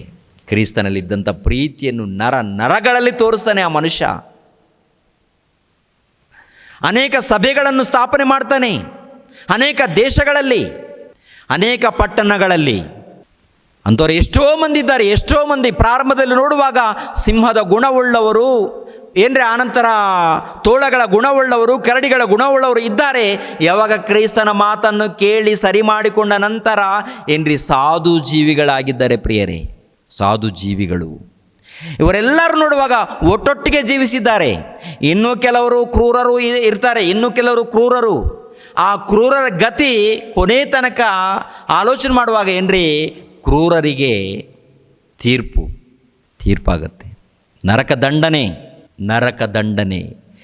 ತಮ್ಮ ಬದುಕುಗಳನ್ನು ಸರಿ ಮಾಡಿಕೊಂಡು ಕ್ರೂರತ್ವವನ್ನು, ಎಲ್ಲ ನೀಚತನವನ್ನು, ಕೆಟ್ಟತನವನ್ನು ವಿಸರ್ಜಿಸಿ ಭಕ್ತನಾದರೆ ಆ ಭಕ್ತನಿಗೆ ಪರಲೋಕದಲ್ಲಿ ಉನ್ನತ ಸ್ಥಾನ. ಪೌಲನಿಗೆ ಉನ್ನತ ಸ್ಥಾನ ಪಡ್ಕೊಂಡು ಒಂದು ಕಾಲದಲ್ಲಿ ಕ್ರೂರನು, ಕ್ರೈಸ್ತನನ್ನು ನಂಬಿದ ನಂತರ ಸಾಧು ಮನುಷ್ಯನು, ಎಳೆ ಮಗುವಿನ ಹಾಗೆ ಒಳ್ಳೆ ಭಕ್ತನು. ಏನಂತೀರಾ? ನಮ್ಮಲ್ಲಿ ಸುಮ್ಮನೆ ಅವ್ರ ಇತಿಹಾಸ ನೋಡ್ತೀವೋ, ಅವರು ಹಾಗೆ ಪ್ರಾರ್ಥನೆ ಮಾಡಿದ್ರು, ಹೀಗೆ ಪ್ರಾರ್ಥನೆ ಮಾಡಿದ್ರು ಅಂತೀವಲ್ಲ. ನಾವು ಬದಲಾಗಬೇಕು ಏನ್ರಿ ಪ್ರಿಯರ, ದೇವ್ರ ಮಕ್ಕಳಿರ. 1ನೇ ಶತಮಾನದಲ್ಲಿ ಎಷ್ಟು ಮಂದಿ ಪ್ರಾರಂಭ ಮಾಡಿದ್ದಾರೆ ಪ್ರಿಯರೇ? ಎಷ್ಟು ಮಂದಿ? 12 ಮಂದಿ. ಈ 12 ಮಂದಿಯಿಂದ 1ನೇ ಶತಮಾನದಲ್ಲಿ ಈ 12 ಮಂದಿ ಸುವಾರ್ತೆ ಮಾಡುವಂಥ ಸಮಯದಲ್ಲಿ ಭೂಲೋಕವನ್ನು ಅಲ್ಲೋಕಲ್ಲೊಲ್ಲೋ ಮಾಡೋರು ಬಂದಿದ್ದಾರೆ ಅಂತ. ಭೂಲೋಕವನ್ನು ಅಂದರೆ ಅವರು ಮಾತನಾಡುವಂಥ ಮಾತುಗಳು, ಸುವಾರ್ತೆ ಮಾತುಗಳು, ದೇವರ ಮಾತುಗಳು ಹೇಳುವಾಗ ಏನ್ರಿ ಅನೇಕರು ಅಲ್ಲೋಕಲ್ಲಲ್ಲ. ಅಂದರೆ ಇಂಥ ಮಾತುಗಳು ಎಲ್ಲಿ ಕೇಳಿಲ್ಲ, ಇಂಥ ಮಾತುಗಳು ಎಲ್ಲಿ ಕೇಳಿಲ್ಲ, ಅದ್ಭುತವಾದಂಥ ಮಾತುಗಳಂತ ನಂಬಿದವರು, ಆನಂತರ ಜಗಳ ಮಾಡಿದವರು, ಏನ್ರಿ ಅರ್ಥ ಮಾಡಿಕೊಳ್ಳದವರು ಜಗಳ ಮಾಡಿದ್ದಾರೆ, ಯುದ್ಧ ಏನ್ರಿ ಕಿರಿಕಿರಿ ಮಾಡಿದ್ದಾರೆ. ಅರ್ಥ ಮಾಡಿಕೊಂಡವರು ಸಂಪೂರ್ಣವಾಗಿ ತ್ಯಾಗ ಮಾಡಿ ದೇವ್ರಿಗೋಸ್ಕರ ನಿಂತ್ಕೊಂಡಿದ್ದಾರೆ. ಅರ್ಥ ಮಾಡಿಕೊಂಡವರು ಒಂದು ಕಾಲದಲ್ಲಿ ಕ್ರೂರರು, ಒಂದು ಕಾಲದಲ್ಲಿ ಸಿಂಹಗಳ ಇಲ್ಲಾಂದರೆ ತೋಳಗಳ ಗುಣ ಉಳ್ಳವರು ಸಂಪೂರ್ಣವಾಗಿ ಬದಲಾವಣೆ ಹೊಂದಿದ್ದಾರೆ ಪ್ರಿಯರೇ. ಆ ಬದಲಾವಣೆ ಹೊಂದಿ ದೇವರ ಸಭೆಯಲ್ಲಿ ಸೇರಿಸಲ್ಪಟ್ಟಿದ್ದಾರೆ. ಏನ್ರಿ ಅಪೊಸ್ತಲರ ಬೋಧನೆಯನ್ನು ಕೇಳಿ ಒಂದೇ ಒಂದು ದಿನದಲ್ಲಿ 3,000 ಮಂದಿ ಸೇರಿಸಲ್ಪಟ್ಟಿದ್ದಾರಾ? 3,000 ಮಂದಿಯಲ್ಲಿ ಅಂದರೆ ಯಾವ ರೀತಿ ಇರ್ತಾರೆ ಪ್ರಿಯರೇ? 10 ಮಂದಿಯಲ್ಲಿ ಇದ್ದರೆ 10 ಮಂದಿ ಇದ್ದಾರೆ ಅಂತ ತಿಳ್ಕೊಳ್ಳಿ. ಈ 10 ಮಂದಿ ಒಂದೇ ರೀತಿಯಲ್ಲಿ ಇರ್ತಾರಾ? ಇವನೊಂದು ರೀತಿಯಲ್ಲಿ ಇರ್ತಾನೆ, ಅವನೊಂದು ರೀತಿಯಲ್ಲಿ ಇರ್ತಾನೆ, ಇವರೊಂದು ರೀತಿಯಲ್ಲಿ ಇರ್ತಾರೆ. 100 ಮಂದಿಯಲ್ಲಿ ಲಕ್ಷಾನುಗಟ್ಟಲೆ ಗುಣಗಳು, 1000 ಮಂದಿಯಲ್ಲಿ ಲಕ್ಷಾನುಗಟ್ಟಲೆ ಗುಣಗಳು. 3,000 ಮಂದಿ ಒಂದೇ ಸ್ಥಳದಲ್ಲಿ ಕುಳಿತು ಏಕ ಅಭಿಪ್ರಾಯದಿಂದ ದೇವರನ್ನು ಕೊಂಡಾಡಿದ್ದಾರಂತೆ ಪ್ರಿಯರೇ. ಎಷ್ಟು ಅದ್ಭುತ ರೀ! ಅದರಲ್ಲಿ ಪ್ರಿಯರ ದೇವರ ಮಕ್ಕಳಿರ, ತೋಳದ ಗುಣವುಳ್ಳವರು, ಸಿಂಹದ ಗುಣವುಳ್ಳವರು, ಚಿರತೆ ಗುಣವುಳ್ಳವರು ಎಲ್ಲರೂ ಬಂದಿದ್ದಾರೆ. ಕ್ರಿಸ್ತನ ಮಾತನ್ನು ಕೇಳಿ ಬದಲಾಗಿದ್ದಾರೆ. ಇನ್ನು ಒಗ್ಗಟ್ಟಾಗಿ ಸೇರಿಕೊಂಡಿರೋ ಆ ಮಾತನ್ನು ಓದುವಾಗ ಎಷ್ಟು ಅದ್ಭುತ ಅನಿಸುತ್ತೆ ರೀ, ಎಷ್ಟು ಅದ್ಭುತ. ಯಾಕಂದರೆ ಚಿಕ್ಕ ಮಕ್ಕಳಿದ್ದಾರಲ್ಲ ಅಪೋಸ್ತಲರಿಗೆ ಏನಂತ ಹೇಳಿದ್ದಾರೆ ಯೇಸು ಕ್ರಿಸ್ತರು? ನೀವು ಚಿಕ್ಕ ಮಕ್ಕಳಂತ ಆಗಬೇಕು, ಆದರೆ ನನ್ನ ಸಭೆಯನ್ನು ಆಳ್ತೀರ. ನೀವು ಆಳ್ವಿಕೆ ಮಾಡಿದಾರಾ? ಪಾಲನೆ ಮಾಡಿದಾರಾ? ಏನ್ರಿ ಅವ್ರ ಮಾತಿಗೆ ಒಳಪಟ್ಟು ಎಷ್ಟು ಮಂದಿ ಒಂದೇ ಒಂದು ದಿನದಲ್ಲಿ ಎಷ್ಟು ಮಂದಿ ದೀಕ್ಷೆ ಸ್ಥಾನ? ಎಷ್ಟು ಮಂದಿ? 41ನೇ ವಚನ, ಅವನ ಮಾತಿಗೆ ಒಪ್ಪಿಕೊಂಡವರು ದೀಕ್ಷಾ ಸ್ನಾನ ಮಾಡಿಸಿಕೊಂಡರು. ಆ ದಿವಸ ಸುಮಾರು 3,000 ಜನರು ಅವರಲ್ಲಿ ಸೇರಿದರು. ಇವರು ಅಪೊಸ್ತಲರ ಬೋಧನೆಯನ್ನು ಕೇಳುವುದರಲ್ಲಿಯೂ ಸಹೋದರರ ಅನ್ಯೋನ್ಯತೆಯಲ್ಲಿಯೂ ರೊಟ್ಟಿ ಮುರಿಯುವುದರಲ್ಲಿಯೂ ಪ್ರಾರ್ಥನೆಯಲ್ಲಿಯೂ ನಿರತರಾಗಿದ್ದರು. ಎಲ್ಲರಿಗೂ ಭಯ ಉಂಟಾಯಿತು. ಇದಲ್ಲದೆ ಅನೇಕ ಅದ್ಭುತ ಕಾರ್ಯಗಳು, ಸೂಚಕ ಕಾರ್ಯಗಳು ಅಪೊಸ್ತಲರ ಕೈಯಿಂದ ನಡೆದವು. ನಂಬಿದವರೆಲ್ಲರೂ ಒಗ್ಗಟ್ಟಾಗಿದ್ದು ತಮ್ಮದೆಲ್ಲವನ್ನು ಉದುವಾಗಿ ಅನುಭೋಗಿಸುತ್ತಾ ತಮ್ಮ ತಮ್ಮ ಚರಸ್ಥಿರ ಸ್ವತ್ತುಗಳನ್ನು ಮಾರಿ ಬಂದ ಹಣವನ್ನು ಎಲ್ಲರಿಗೂ ಅವರವರ ಅಗತ್ಯ ಇದ್ದ ಹಾಗೆ ಹಂಚಿಕೊಡುತ್ತಾ ಇದ್ದರು. ದಿನಾಲು ಏಕ ಮನಸ್ಸಿನಿಂದ ದೇವಾಲಯದಲ್ಲಿ ಕೂಡುತ್ತಾ ಮನೆಗಳಲ್ಲಿ ರೊಟ್ಟಿ ಮುರಿಯುತ್ತಾ ಉಲ್ಲಾಸದಿಂದಲೂ ಸರಳ ಹೃದಯದಿಂದಲೂ ಊಟ ಮಾಡುತ್ತಾ ಇದ್ದರು, ದೇವರನ್ನು ಕೊಂಡಾಡುತ್ತಾ. ಅಂದರೆ ಎಲ್ಲರೂ ಕೂಡ ಏಕ ಮನಸ್ಸಿನಿಂದ ಒಂದೇ ಅಭಿಪ್ರಾಯದಲ್ಲಿ, ಅಂದರೆ ಒಂದೇ ಅಭಿಪ್ರಾಯದಲ್ಲಿ ಏಕ ಮನಸ್ಸಿನಿಂದ ಇದ್ದಾರಂದರೆ, ಏಕ ಆತ್ಮವನ್ನು ಹೊಂದಿಕೊಂಡಿದ್ದಾರಂದರೆ ಯಾರು ಆಳ್ವಿಕೆ ಮಾಡ್ತಾ ಇದ್ದಾರೆ? ಆಳ್ವಿಕೆ ಮಾಡೋರು ಯಾರು? ಅಪೊಸ್ತಲರು. ಅವರನ್ನು ಏನಂತ ಹೇಳಿದ್ದಾರೆ? ಚಿಕ್ಕ ಬಾಲಕರು. ಹಳೆ ಒಡಂಬಡಿಕೆಯಲ್ಲಿ ಇದೆಯಾ? ಚಿಕ್ಕ ಮಗುವು ಆಳುವನು. ಅಂದರೆ ಈ ಚಿಕ್ಕ ಮಕ್ಕಳ ಹಾಗೆ ಇರುವಂಥ ಅಪೊಸ್ತಲರು ಆಳ್ವಿಕೆ ಮಾಡಿದ್ದಾರೆ. ಎಷ್ಟು ಮಂದಿ ಇದ್ದಾರಂತ ನೋಡುವಾಗ ಸುಮಾರು 3,000 ಮಂದಿ ಒಂದೇ ಒಂದು ದಿನದಲ್ಲಿ ಕೂಡಿದ್ದಾರೆ. ಈ 3,000 ಮಂದಿಯಲ್ಲಿ ಎಂತೆಂಥ ಗುಣವುಳ್ಳವರಿರ್ತಾರೆ? ಎಲ್ಲರೂ ಕೂಡ ಒಂದೇ ಸ್ಥಳದಲ್ಲಿ ಒಳಪಟ್ಟಿದ್ದಾರೆ. ಅವ್ರ ಮೂಲಕ ಮೋಸ ಇಲ್ಲ, ಅನ್ಯಾಯವಿಲ್ಲ, ಅಧರ್ಮವಲ್ಲ, ಏನೂ ಇಲ್ಲ. ಸಮಾಜವನ್ನು ಕಾಪಾಡೋದಕ್ಕೇನ್ರಿ ಅವರಲ್ಲಿ ಇರುವಂಥದ್ದು ಎಲ್ಲವನ್ನು ಮಾರಿ ಕೊಟ್ಟು ಎಲ್ಲರೂ ಕೂಡ ನಾವೆಲ್ಲರೂ ಒಂದೇ ಅಣ್ಣ ತಮ್ಮಂದಿರು ಹೊಟ್ಟೆ ತುಂಬ ಊಟ ಮಾಡೋಣ, ಇದರಲ್ಲಿ ಯಾರು ದೊಡ್ಡವನಲ್ಲ ಚಿಕ್ಕವನೂ ಅಲ್ಲ, ನಾವೆಲ್ಲರೂ ಒಂದೇ, ನೀನು ದೊಡ್ಡವನೂ ಅಲ್ಲ ನಾನು ಚಿಕ್ಕವನೂ ಅಲ್ಲ. ಇವಾಗ ಹೆಂಗಿರುತ್ತೆ, ಇವು ದೊಡ್ಡ ಮನುಷ್ಯ, ಈತನು ಚಿಕ್ಕ ಮನುಷ್ಯನ. ದೇವರು ಹೇಳುವಂಥ ಮಾತೇನು, ನೀವೆಲ್ಲರೂ ಒಂದೇ. ಇಲ್ಲ ದೇವರೇ, ಇವನು ಬೇರೆ, ದೊಡ್ಡ ಮನುಷ್ಯ, ನಾನು ಚಿಕ್ಕ ಮನುಷ್ಯ. ಬೇಡ, ಅಂಥದ್ದು ಗುಣ ಇರೋದೇ ಬೇಡ.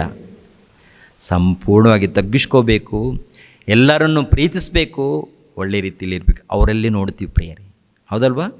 ಗುಣ ಇದೆಯಾ? ಚಿಕ್ಕ ಬಾಲಕರು ಆಳ್ತಾ ಇದ್ದಾರೆ ಎಂಥವ್ರನ್ನ, ಪಶುಗಳನ್ನು, ಆನಂತರ ಮೃಗಗಳನ್ನು, ಹುಲಿಗಳನ್ನು, ಸಿಂಹಗಳನ್ನು, ಇಂಥ ಗುಣ ಉಳ್ಳವರನ್ನು ಆಳ್ವಿಕೆ ಮಾಡಿದ್ದಾರೆ ಅವರು 1ನೇ ಶತಮಾನದಲ್ಲಿ.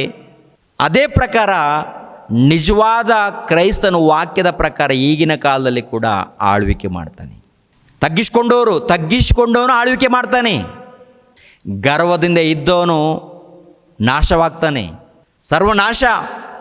ಇದ್ದರೂ ಕೂಡ ನಾಮಕವಾಸ್ತೆ ಹೆಸರಿರುತ್ತೆ, ಆದರೆ ನಿಜವಾಗ್ಲೂ ದೇವರ ರಾಜ್ಯದಲ್ಲಿ ಇಲ್ಲ. ಅವನು ನಾಮಕವಾಸ್ತೆ ಹೆಸರು ಮಾತ್ರ ಇರುತ್ತೆ, ನಿಜವಾಗ್ಲೂ ಅವನು ದೇವರ ರಾಜ್ಯದಲ್ಲಿ ಇಲ್ಲ. ದೇವರ ರಾಜ್ಯದಲ್ಲಿ ಇದ್ದವನು ನಿಜವಾಗಲೂ ಕ್ರಿಸ್ತನ ವಾಕ್ಯಕ್ಕೆ ಒಳಪಡ್ತಾನೆ. ಮತ್ತು ಯೆಶಾಯನ ಗ್ರಂಥ 11ನೇ ಅಧ್ಯಾಯ 6ನೇ ವಚನದಿಂದ ನೋಡ್ಕೊಂಡು ಬರೋಣ. ತೋಳವು ಕುರಿಯ ಸಂಗಡ ವಾಸಿಸುವುದು, ಚಿರತೆಯು ಮೇಕೆಯ ಮರಿಯೊಂದಿಗೆ ಮಲಗುವುದು, ಕರುವು ಪ್ರಾಯದ ಸಿಂಹವು ಪುಷ್ಟಪಶು ಒಟ್ಟಿಗಾಗಿರುವವು, ಇವುಗಳನ್ನು ಚಿಕ್ಕ ಮಗು ನಡೆಸುವನು. ಹಸುವು ಕರಡಿಯ ಸಂಗಡ ಮೇಯುವವು, ಅವುಗಳ ಮರಿಗಳು ಜೊತೆಯಾಗಿ ಮಲಗುವು. ಸಿಂಹವು ಎತ್ತಿನಂತೆ ಹುಲ್ಲು ತಿನ್ನುವುದು, ಮೊಲೆಕೂಸು ನಾಗರ ಹುತ್ತದ ಮೇಲೆ ಹಾಡುವುದು, ಮೊಲೆಬಿಟ್ಟ ಮಗು ಹಾವಿನ ಬಿಲ್ಲದ ಮೇಲೆ ಕೈ ಹಾಕುವುದು. ನನ್ನ ಪರಿಶುದ್ಧ ಪರ್ವತದಲ್ಲೆಲ್ಲ ಯಾರು ಕೇಡು ಮಾಡುವುದಿಲ್ಲ, ಯಾರು ಹಾಳು ಮಾಡುವುದಿಲ್ಲ. ಸಮುದ್ರದಲ್ಲಿ ನೀರು ಹೇಗೋ ಹಾಗೆಯೇ ಭೂಮಿಯಲ್ಲಿ ಯೆಹೋವನ ಜ್ಞಾನವು ತುಂಬಿಕೊಂಡಿರುವುದು. ಪ್ರಿಯರ ದೇವ್ರ ಮಕ್ಕಳಿರ ಆಲೋಚನೆ ಮಾಡಿ. ಅಂದರೆ 1ನೇ ಶತಮಾನದಲ್ಲಿ ಸ್ಥಾಪನೆಗೊಂಡಿರುವಂಥ ರಾಜ್ಯ ಕ್ರಿಸ್ತನ ರಾಜ್ಯ. ಆ ಕ್ರಿಸ್ತನ ರಾಜ್ಯಕ್ಕೆ ನೂತನ ಆಕಾಶ ಮಂಡಲ, ನೂತನ ಭೂಮಂಡಲ, ಇಲ್ಲದ್ರೆ ನೂತನ ಸೃಷ್ಟಿ ಅಂತ ಹೇಳಿದ್ದಾರೆ. ಆ ನೂತನ ಸೃಷ್ಟಿಯಲ್ಲಿ ಪ್ರಿಯರ ದೇವ್ರ ಮಕ್ಕಳಿರ ಚಿಕ್ಕ ಬಾಲಕನು ಇವುಗಳನ್ನು ನಡೆಸ್ತಾ ಇದ್ದಾನೆ. ಯಾವುಗಳನ್ನು? ಮೃಗಗಳ ಗುಣ ಉಳ್ಳವರನ್ನು. ಚಿಕ್ಕ ಬಾಲಕನು ಹಾವುಗಳು, ಮೃಗಗಳು, ಜಂತುಗಳು ಎಲ್ಲ ಗುಣವುಳ್ಳವರನ್ನು ಒಕ್ಕಟ್ಟಾಗಿ. ಈಗಿನ ಕಾಲದಲ್ಲಿ ಬೇರೆ ಬೇರೆ ಸ್ಥಳದಲ್ಲಿ ಎಲ್ಲೆಲ್ಲೋ ಇದ್ದರೂ ಕೂಡ ಅವರೆಲ್ಲರೂ ಕ್ರಿಸ್ತನಿಗೆ ಒಳಪಟ್ಟವರು, ಕ್ರಿಸ್ತನ ರಾಜ್ಯದಲ್ಲಿ ಇದ್ದವರು. ಕ್ರಿಸ್ತನ ವಾಕ್ಯಕ್ಕೆ ಒಳಪಡದವರು ಕ್ರಿಸ್ತನ ರಾಜ್ಯದಲ್ಲಿ ಇದ್ದೀವಂತ ಹೇಳಿ ಭ್ರಮೆಯಲ್ಲಿ ಇದ್ದವರು. ಅರ್ಥ ಆಗುತ್ತಾ? ಭ್ರಮೆಯಲ್ಲಿ ಇದ್ದವರು ಅಂದರೆ ಕ್ರಿಸ್ತನ ವಾಕ್ಯಕ್ಕೆ ಒಳಪಟ್ಟು ವಾಕ್ಯದ ಪ್ರಕಾರ ಜೀವಿಸುವವರು ಕ್ರಿಸ್ತನ ರಾಜ್ಯದಲ್ಲಿ ಇದ್ದವರು. ಕ್ರಿಸ್ತನ ರಾಜ್ಯದಲ್ಲಿ ಇದ್ದು ದೇವರ ಸೇವೆ ಮಾಡುವವರು.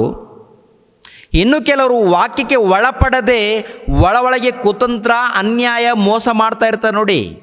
ಇವರು ಕ್ರಿಸ್ತನ ರಾಜ್ಯದಲ್ಲಿ ಇಲ್ಲ ಕ್ರಿಸ್ತನ ಸಭೆಯಲ್ಲಿ ಇದ್ದೀವಂತ ಹೇಳಿ ಭ್ರಮೆಯಲ್ಲಿ ಇದ್ದವರು. ಅಂದರೆ ನಾವು ಕ್ರಿಸ್ತನ ರಾಜ್ಯದಲ್ಲಿದ್ದೇವೆ, ಕ್ರಿಸ್ತನ ಸಭೆಯಲ್ಲಿದ್ದೇವೆ ಅಂತ ಹೇಳಿಕೊಂಡು ಭ್ರಮೆಯಲ್ಲಿ ಇದ್ದಂತಹ ಪ್ರಜೆಗಳು ಪ್ರಿಯರೇ. ಅರ್ಥ ಆಗುತ್ತಾ? ಆಲೋಚನೆ ಮಾಡಿ ಪ್ರಿಯರೇ. ಮತ್ತು 8ನೇ ವಚನ ನೋಡುವಾಗ 8ನೇ ವಚನ 6ನೇ ವಚನದಿಂದ 8ನೇ ವಚನದವರೆಗೆ ಎಲ್ಲರಿಗೂ ಅರ್ಥ ಆಯಿತು ಅಂತ ಅಂದ್ಕೊಂಡಿದ್ದೀನಿ. ಓಕೆನಾ? ಏನಿಲ್ಲ, ಈ ಹಾವುಗಳಾಗಿರ್ಬೋದು, ಇಲ್ಲಾಂದರೆ ಚಿರತೆಗಳಾಗಿರ್ಬೋದು, ಕರಡಿ ಇವೆಲ್ಲ ಏನಪ್ಪ ಅಂದರೆ ಅಂಥ ಗುಣವುಳ್ಳವರಂಥ ಮನುಷ್ಯರಿಗೆ ಹೋಲಿಸಿದ್ದಾನೆ. ಮಗು ಅಂದರೆ ಬೇರೆ ಯಾರೂ ಅಲ್ಲ, ಸೇವಕನು. ಮಗು ಅಂದರೆ ಯಾರು ಗೊತ್ತಾ? ದೇವರ ಸೇವಕನು. ದೇವರ ಸೇವಕನು ಸಭೆಯನ್ನು ಆಳಬೇಕಾದ್ರೆ ಮಗುವಿನ ಮನಸ್ಸುಳ್ಳವನಾಗಬೇಕು. ಗರ್ವದಿಂದ ಇದ್ದೋನಲ್ಲ, ಅಹಂಕಾರ ಹೊಟ್ಟೆಕಿಚ್ಚು ಇದ್ದೋನಲ್ಲ. ಎಲ್ಲವನ್ನು ವಿಸರ್ಜಿಸಿಕೊಂಡು ಸರ್ವ ಕೆಟ್ಟತನವನ್ನು ವಿಸರ್ಜಿಸಿ ವಿಧೇಯನಾಗಿ ಎಳೆಯ ಮಗುವ ಹಾಗೆ ಹೃದಯ ಉಳ್ಳವನಾಗಿದ್ದು ಪಾಲನೆ ಮಾಡಬೇಕು. ಜ್ಞಾನದಲ್ಲಿ ದೊಡ್ಡವನಾಗಬೇಕು. ಜ್ಞಾನದಲ್ಲಿ ದೊಡ್ಡವನು, ಪಾಲನೆಯಲ್ಲಿ ಸಂಪೂರ್ಣ ತಗ್ಗಿಸಿಕೊಂಡು ಪಾಲಿಸಬೇಕು. ಆನಂತರ 8ನೇ ವಚನದಲ್ಲಿ ನೋಡುವಾಗ ಪ್ರಿಯರಾದ ದೇವರ ಮಕ್ಕಳಿರ ಕೆಳಗಡೆ ಮಾತು, ಏನಂತಿದೆ? ನನ್ನ ಪರಿಶುದ್ಧ ಪರ್ವತದಲ್ಲೆಲ್ಲ ಯಾರು ಕೇಡು ಮಾಡುವುದಿಲ್ಲ, ಯಾರು ಹಾಳು ಮಾಡುವುದಿಲ್ಲ. ಸಮುದ್ರದಲ್ಲಿ ನೀರು ಹೇಗೋ ಹಾಗೆಯೇ ಭೂಮಿಯಲ್ಲಿ ಯೆಹೋವನ ಜ್ಞಾನ ತುಂಬಿಕೊಂಡಿರುವುದು. ಆದ್ದರಿಂದ ನನ್ನ ಕ್ಷಮಿಸಬೇಕು, ಯಾಕೆಂದರೆ ಇದು ಇನ್ನೂ 1 ಗಂಟೆ ಟೈಮ್ ಹಿಡಿಯುತ್ತೆ. ನಾಳೆ ತಿಳಿಸ್ಕೊಡ್ತೀನಿ ಪ್ರೇಯರ್, ಓಕೆನಾ? ಇವತ್ತು ಇಷ್ಟು ಮಾತ್ರ ತಿಳ್ಕೊಂಡಿದ್ದೀವಿ. ಇನ್ನು ಉಳಿದಿರುವಂಥ ವಿಷಯವನ್ನು ನಾಳೆ ತಿಳ್ಕೊಳ್ಳೋಣ. ಎಲ್ಲರೂ ನಮಗೋಸ್ಕರ ನಮ್ಮ ಸೇವೆ ನಿಮಿತ್ತವಾಗಿ ಎಲ್ಲರೂ ಪ್ರಾರ್ಥಿಸಿರಿ ಎಂದು ಪ್ರೀತಿಯಿಂದ ಕೇಳ್ಕೊಳ್ತಾ ಇದ್ದೀನಿ. ದೇವರು ನಿಮ್ಮನ್ನು ನನ್ನನ್ನು ಆಶೀರ್ವದಿಸಲಿ. ಎಲ್ಲರೂ ತಲೆಬಾಗಿಸಿರಿ, ಪ್ರಾರ್ಥನೆ ಮಾಡಿ ಮುಗಿಸುತ್ತೇನೆ ಪ್ರೇಯರ್. ನಮ್ಮನ್ನು ಬಹಳವಾಗಿ ಪ್ರೀತಿಸುವಂಥ ಪ್ರಿಯ ಪರಲೋಕದಲ್ಲಿರುವಂಥ ತಂದೆಯ ದೇವರೇ, ವಂದನೆಗಳು, ಸ್ತೋತ್ರಗಳು ತಂದೆ.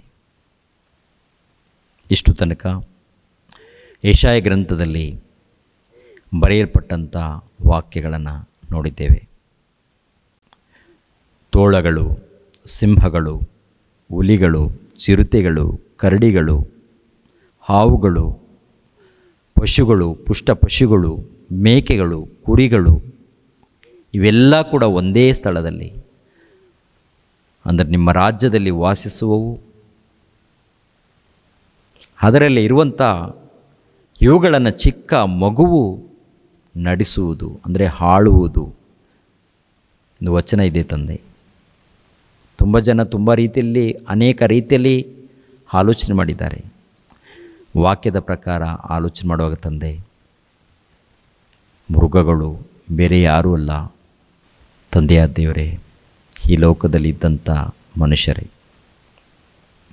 ಅಂಥ ಗುಣವುಳ್ಳವರಿಗೆ ಹೋಲಿಸಿದ್ದೀರಾ. ಮಗು ಬೇರೆ ಯಾರೂ ಅಲ್ಲ, ನಿಮ್ಮ ಸೇವಕರಿಗೆ ಹೋಲಿಸಿದ್ದೀರಾ ತಂದೆ. ನಿಮ್ಮ ಸೇವಕರಾಗಿರುವಂಥ ಭಕ್ತರು ಆಳ್ವಿಕೆ ಮಾಡ್ತಾರೆ ಎಂದು ನಿಮ್ಮ ರಾಜ್ಯದಲ್ಲಿ ಹೇಳಿದ್ದೀರ ತಂದೆ. ಇದ್ದದ್ದು ಇದ್ದ ಹಾಗೆ ತಿಳಿಸ್ಕೊಟ್ಟಿದ್ದೀನಿ ತಂದೆ. ಎಷ್ಟು ಮಂದಿ ವಾಕ್ಯಗಳನ್ನು ಕೇಳಿದಾರೋ ಎಲ್ಲರನ್ನು ಬಲಪಡಿಸಿ, ನಿಮ್ಮ ಜ್ಞಾನದಲ್ಲಿ ಬೆಳೆಸಿ, ಜ್ಞಾನದಲ್ಲಿ ಅಭಿವೃದ್ಧಿಯಾಗಿ ಪ್ರತಿಯೊಬ್ಬರೂ ನಿಮ್ಮ ಸೇವಕರಾಗಿ, ನಿಮ್ಮ ಭಕ್ತರಾಗಿ ಜೀವಿಸುವಂತೆ ಸಹಾಯ ಮಾಡಿ. ಈ ಕರ್ನಾಟಕದಲ್ಲಿ ತಂದೆಯಾದ ದೇವರೇ, ಪ್ರತಿಯೊಬ್ಬರು ಒಳ್ಳೆಯ ಸೇವಕರಾಗಬೇಕು ತಂದೆ. ನಿಮ್ಮ ವಾಕ್ಯಗಳನ್ನು ಕಲಿತುಕೊಂಡು ನಿಮಗೆ ವಿಧೇಯರಾಗಿ ತಂದೆಯಾದ ದೇವರು ಚಿಕ್ಕ ಮಕ್ಕಳ ಹಾಗೆ ಬದಲಾಗಿ ಸೇವೆ ಮಾಡುವಂತೆ ಸಹಾಯ ಮಾಡಿ ತಂದೆಯಾದ ದೇವರೇ. ಎಷ್ಟು ಮಂದಿ ವಾಕ್ಯಗಳನ್ನು ಇಷ್ಟಪಟ್ಟು ಕೇಳ್ತಾ ಇದ್ದಾರೋ ಅವರೆಲ್ಲರನ್ನೂ ಬಲಪಡಿಸಿ. ನಮ್ಮ ಸೇವೆ ನಿಮಿತ್ತವಾಗಿ ಪ್ರಾರ್ಥಿಸುವಂಥ ಮಕ್ಕಳಿದ್ದಾರೆ, ಸಹಾಯ ಮಾಡುವಂಥ ನಿಮ್ಮ ಮಕ್ಕಳಿದ್ದಾರೆ, ಅವರೆಲ್ಲರನ್ನೂ ಕನಿಕರಿಸಿ. ಯೇಸು ಪವಿತ್ರ ನಾಮದಲ್ಲಿ ಬೇಡ್ತಾ ಇದ್ದೀನಪ್ಪ ತಂದೆ, ಆಮೆನ್. ಎಲ್ಲರಿಗೂ ವಂದನೆಗಳು ಪ್ರಿಯರೇ. ರಕ್ಷಕನಾದ ಯೇಸು ಕ್ರಿಸ್ತರ ನಾಮದಲ್ಲಿ ಆತ್ಮೀಯರೆಲ್ಲರಿಗೂ ಹೃತ್ಪೂರ್ವಕ ವಂದನೆಗಳನ್ನು ತಿಳಿಸ್ತಾ ಇದ್ದೇನೆ. ದೇವರ ಸೇವೆ ನಿಮಿತ್ತವಾಗಿ ಪ್ರಾರ್ಥಿಸಿರಿ ಹಾಗೂ ದೇವರ ಸೇವೆಯಲ್ಲಿ ಭಾಗಿಗಳು ಆಗಿ. ಪ್ರತಿಯೊಬ್ಬನು ತನ್ನ ತನ್ನ ಹೃದಯದಲ್ಲಿ ನಿರ್ಣಯಿಸಿಕೊಂಡ ಪ್ರಕಾರ ಕೊಡಲಿ. ದುಃಖದಿಂದಾಗಲಿ ಬಲಾತ್ಕಾರದಿಂದಾಗಲಿ ಯಾರೂ ಕೊಡಬಾರದು. ಯಾಕೆಂದರೆ ಸಂತೋಷವಾಗಿ ಕೊಡುವವನ ಮೇಲೆ ದೇವರಿಗೆ ಪ್ರೀತಿಯುಂಟು. 2 ಕೊರಿಂಥದವರಿಗೆ ಬರೆದ ಪತ್ರಿಕೆ 9ನೇ ಅಧ್ಯಾಯ 7ನೇ ವಚನ.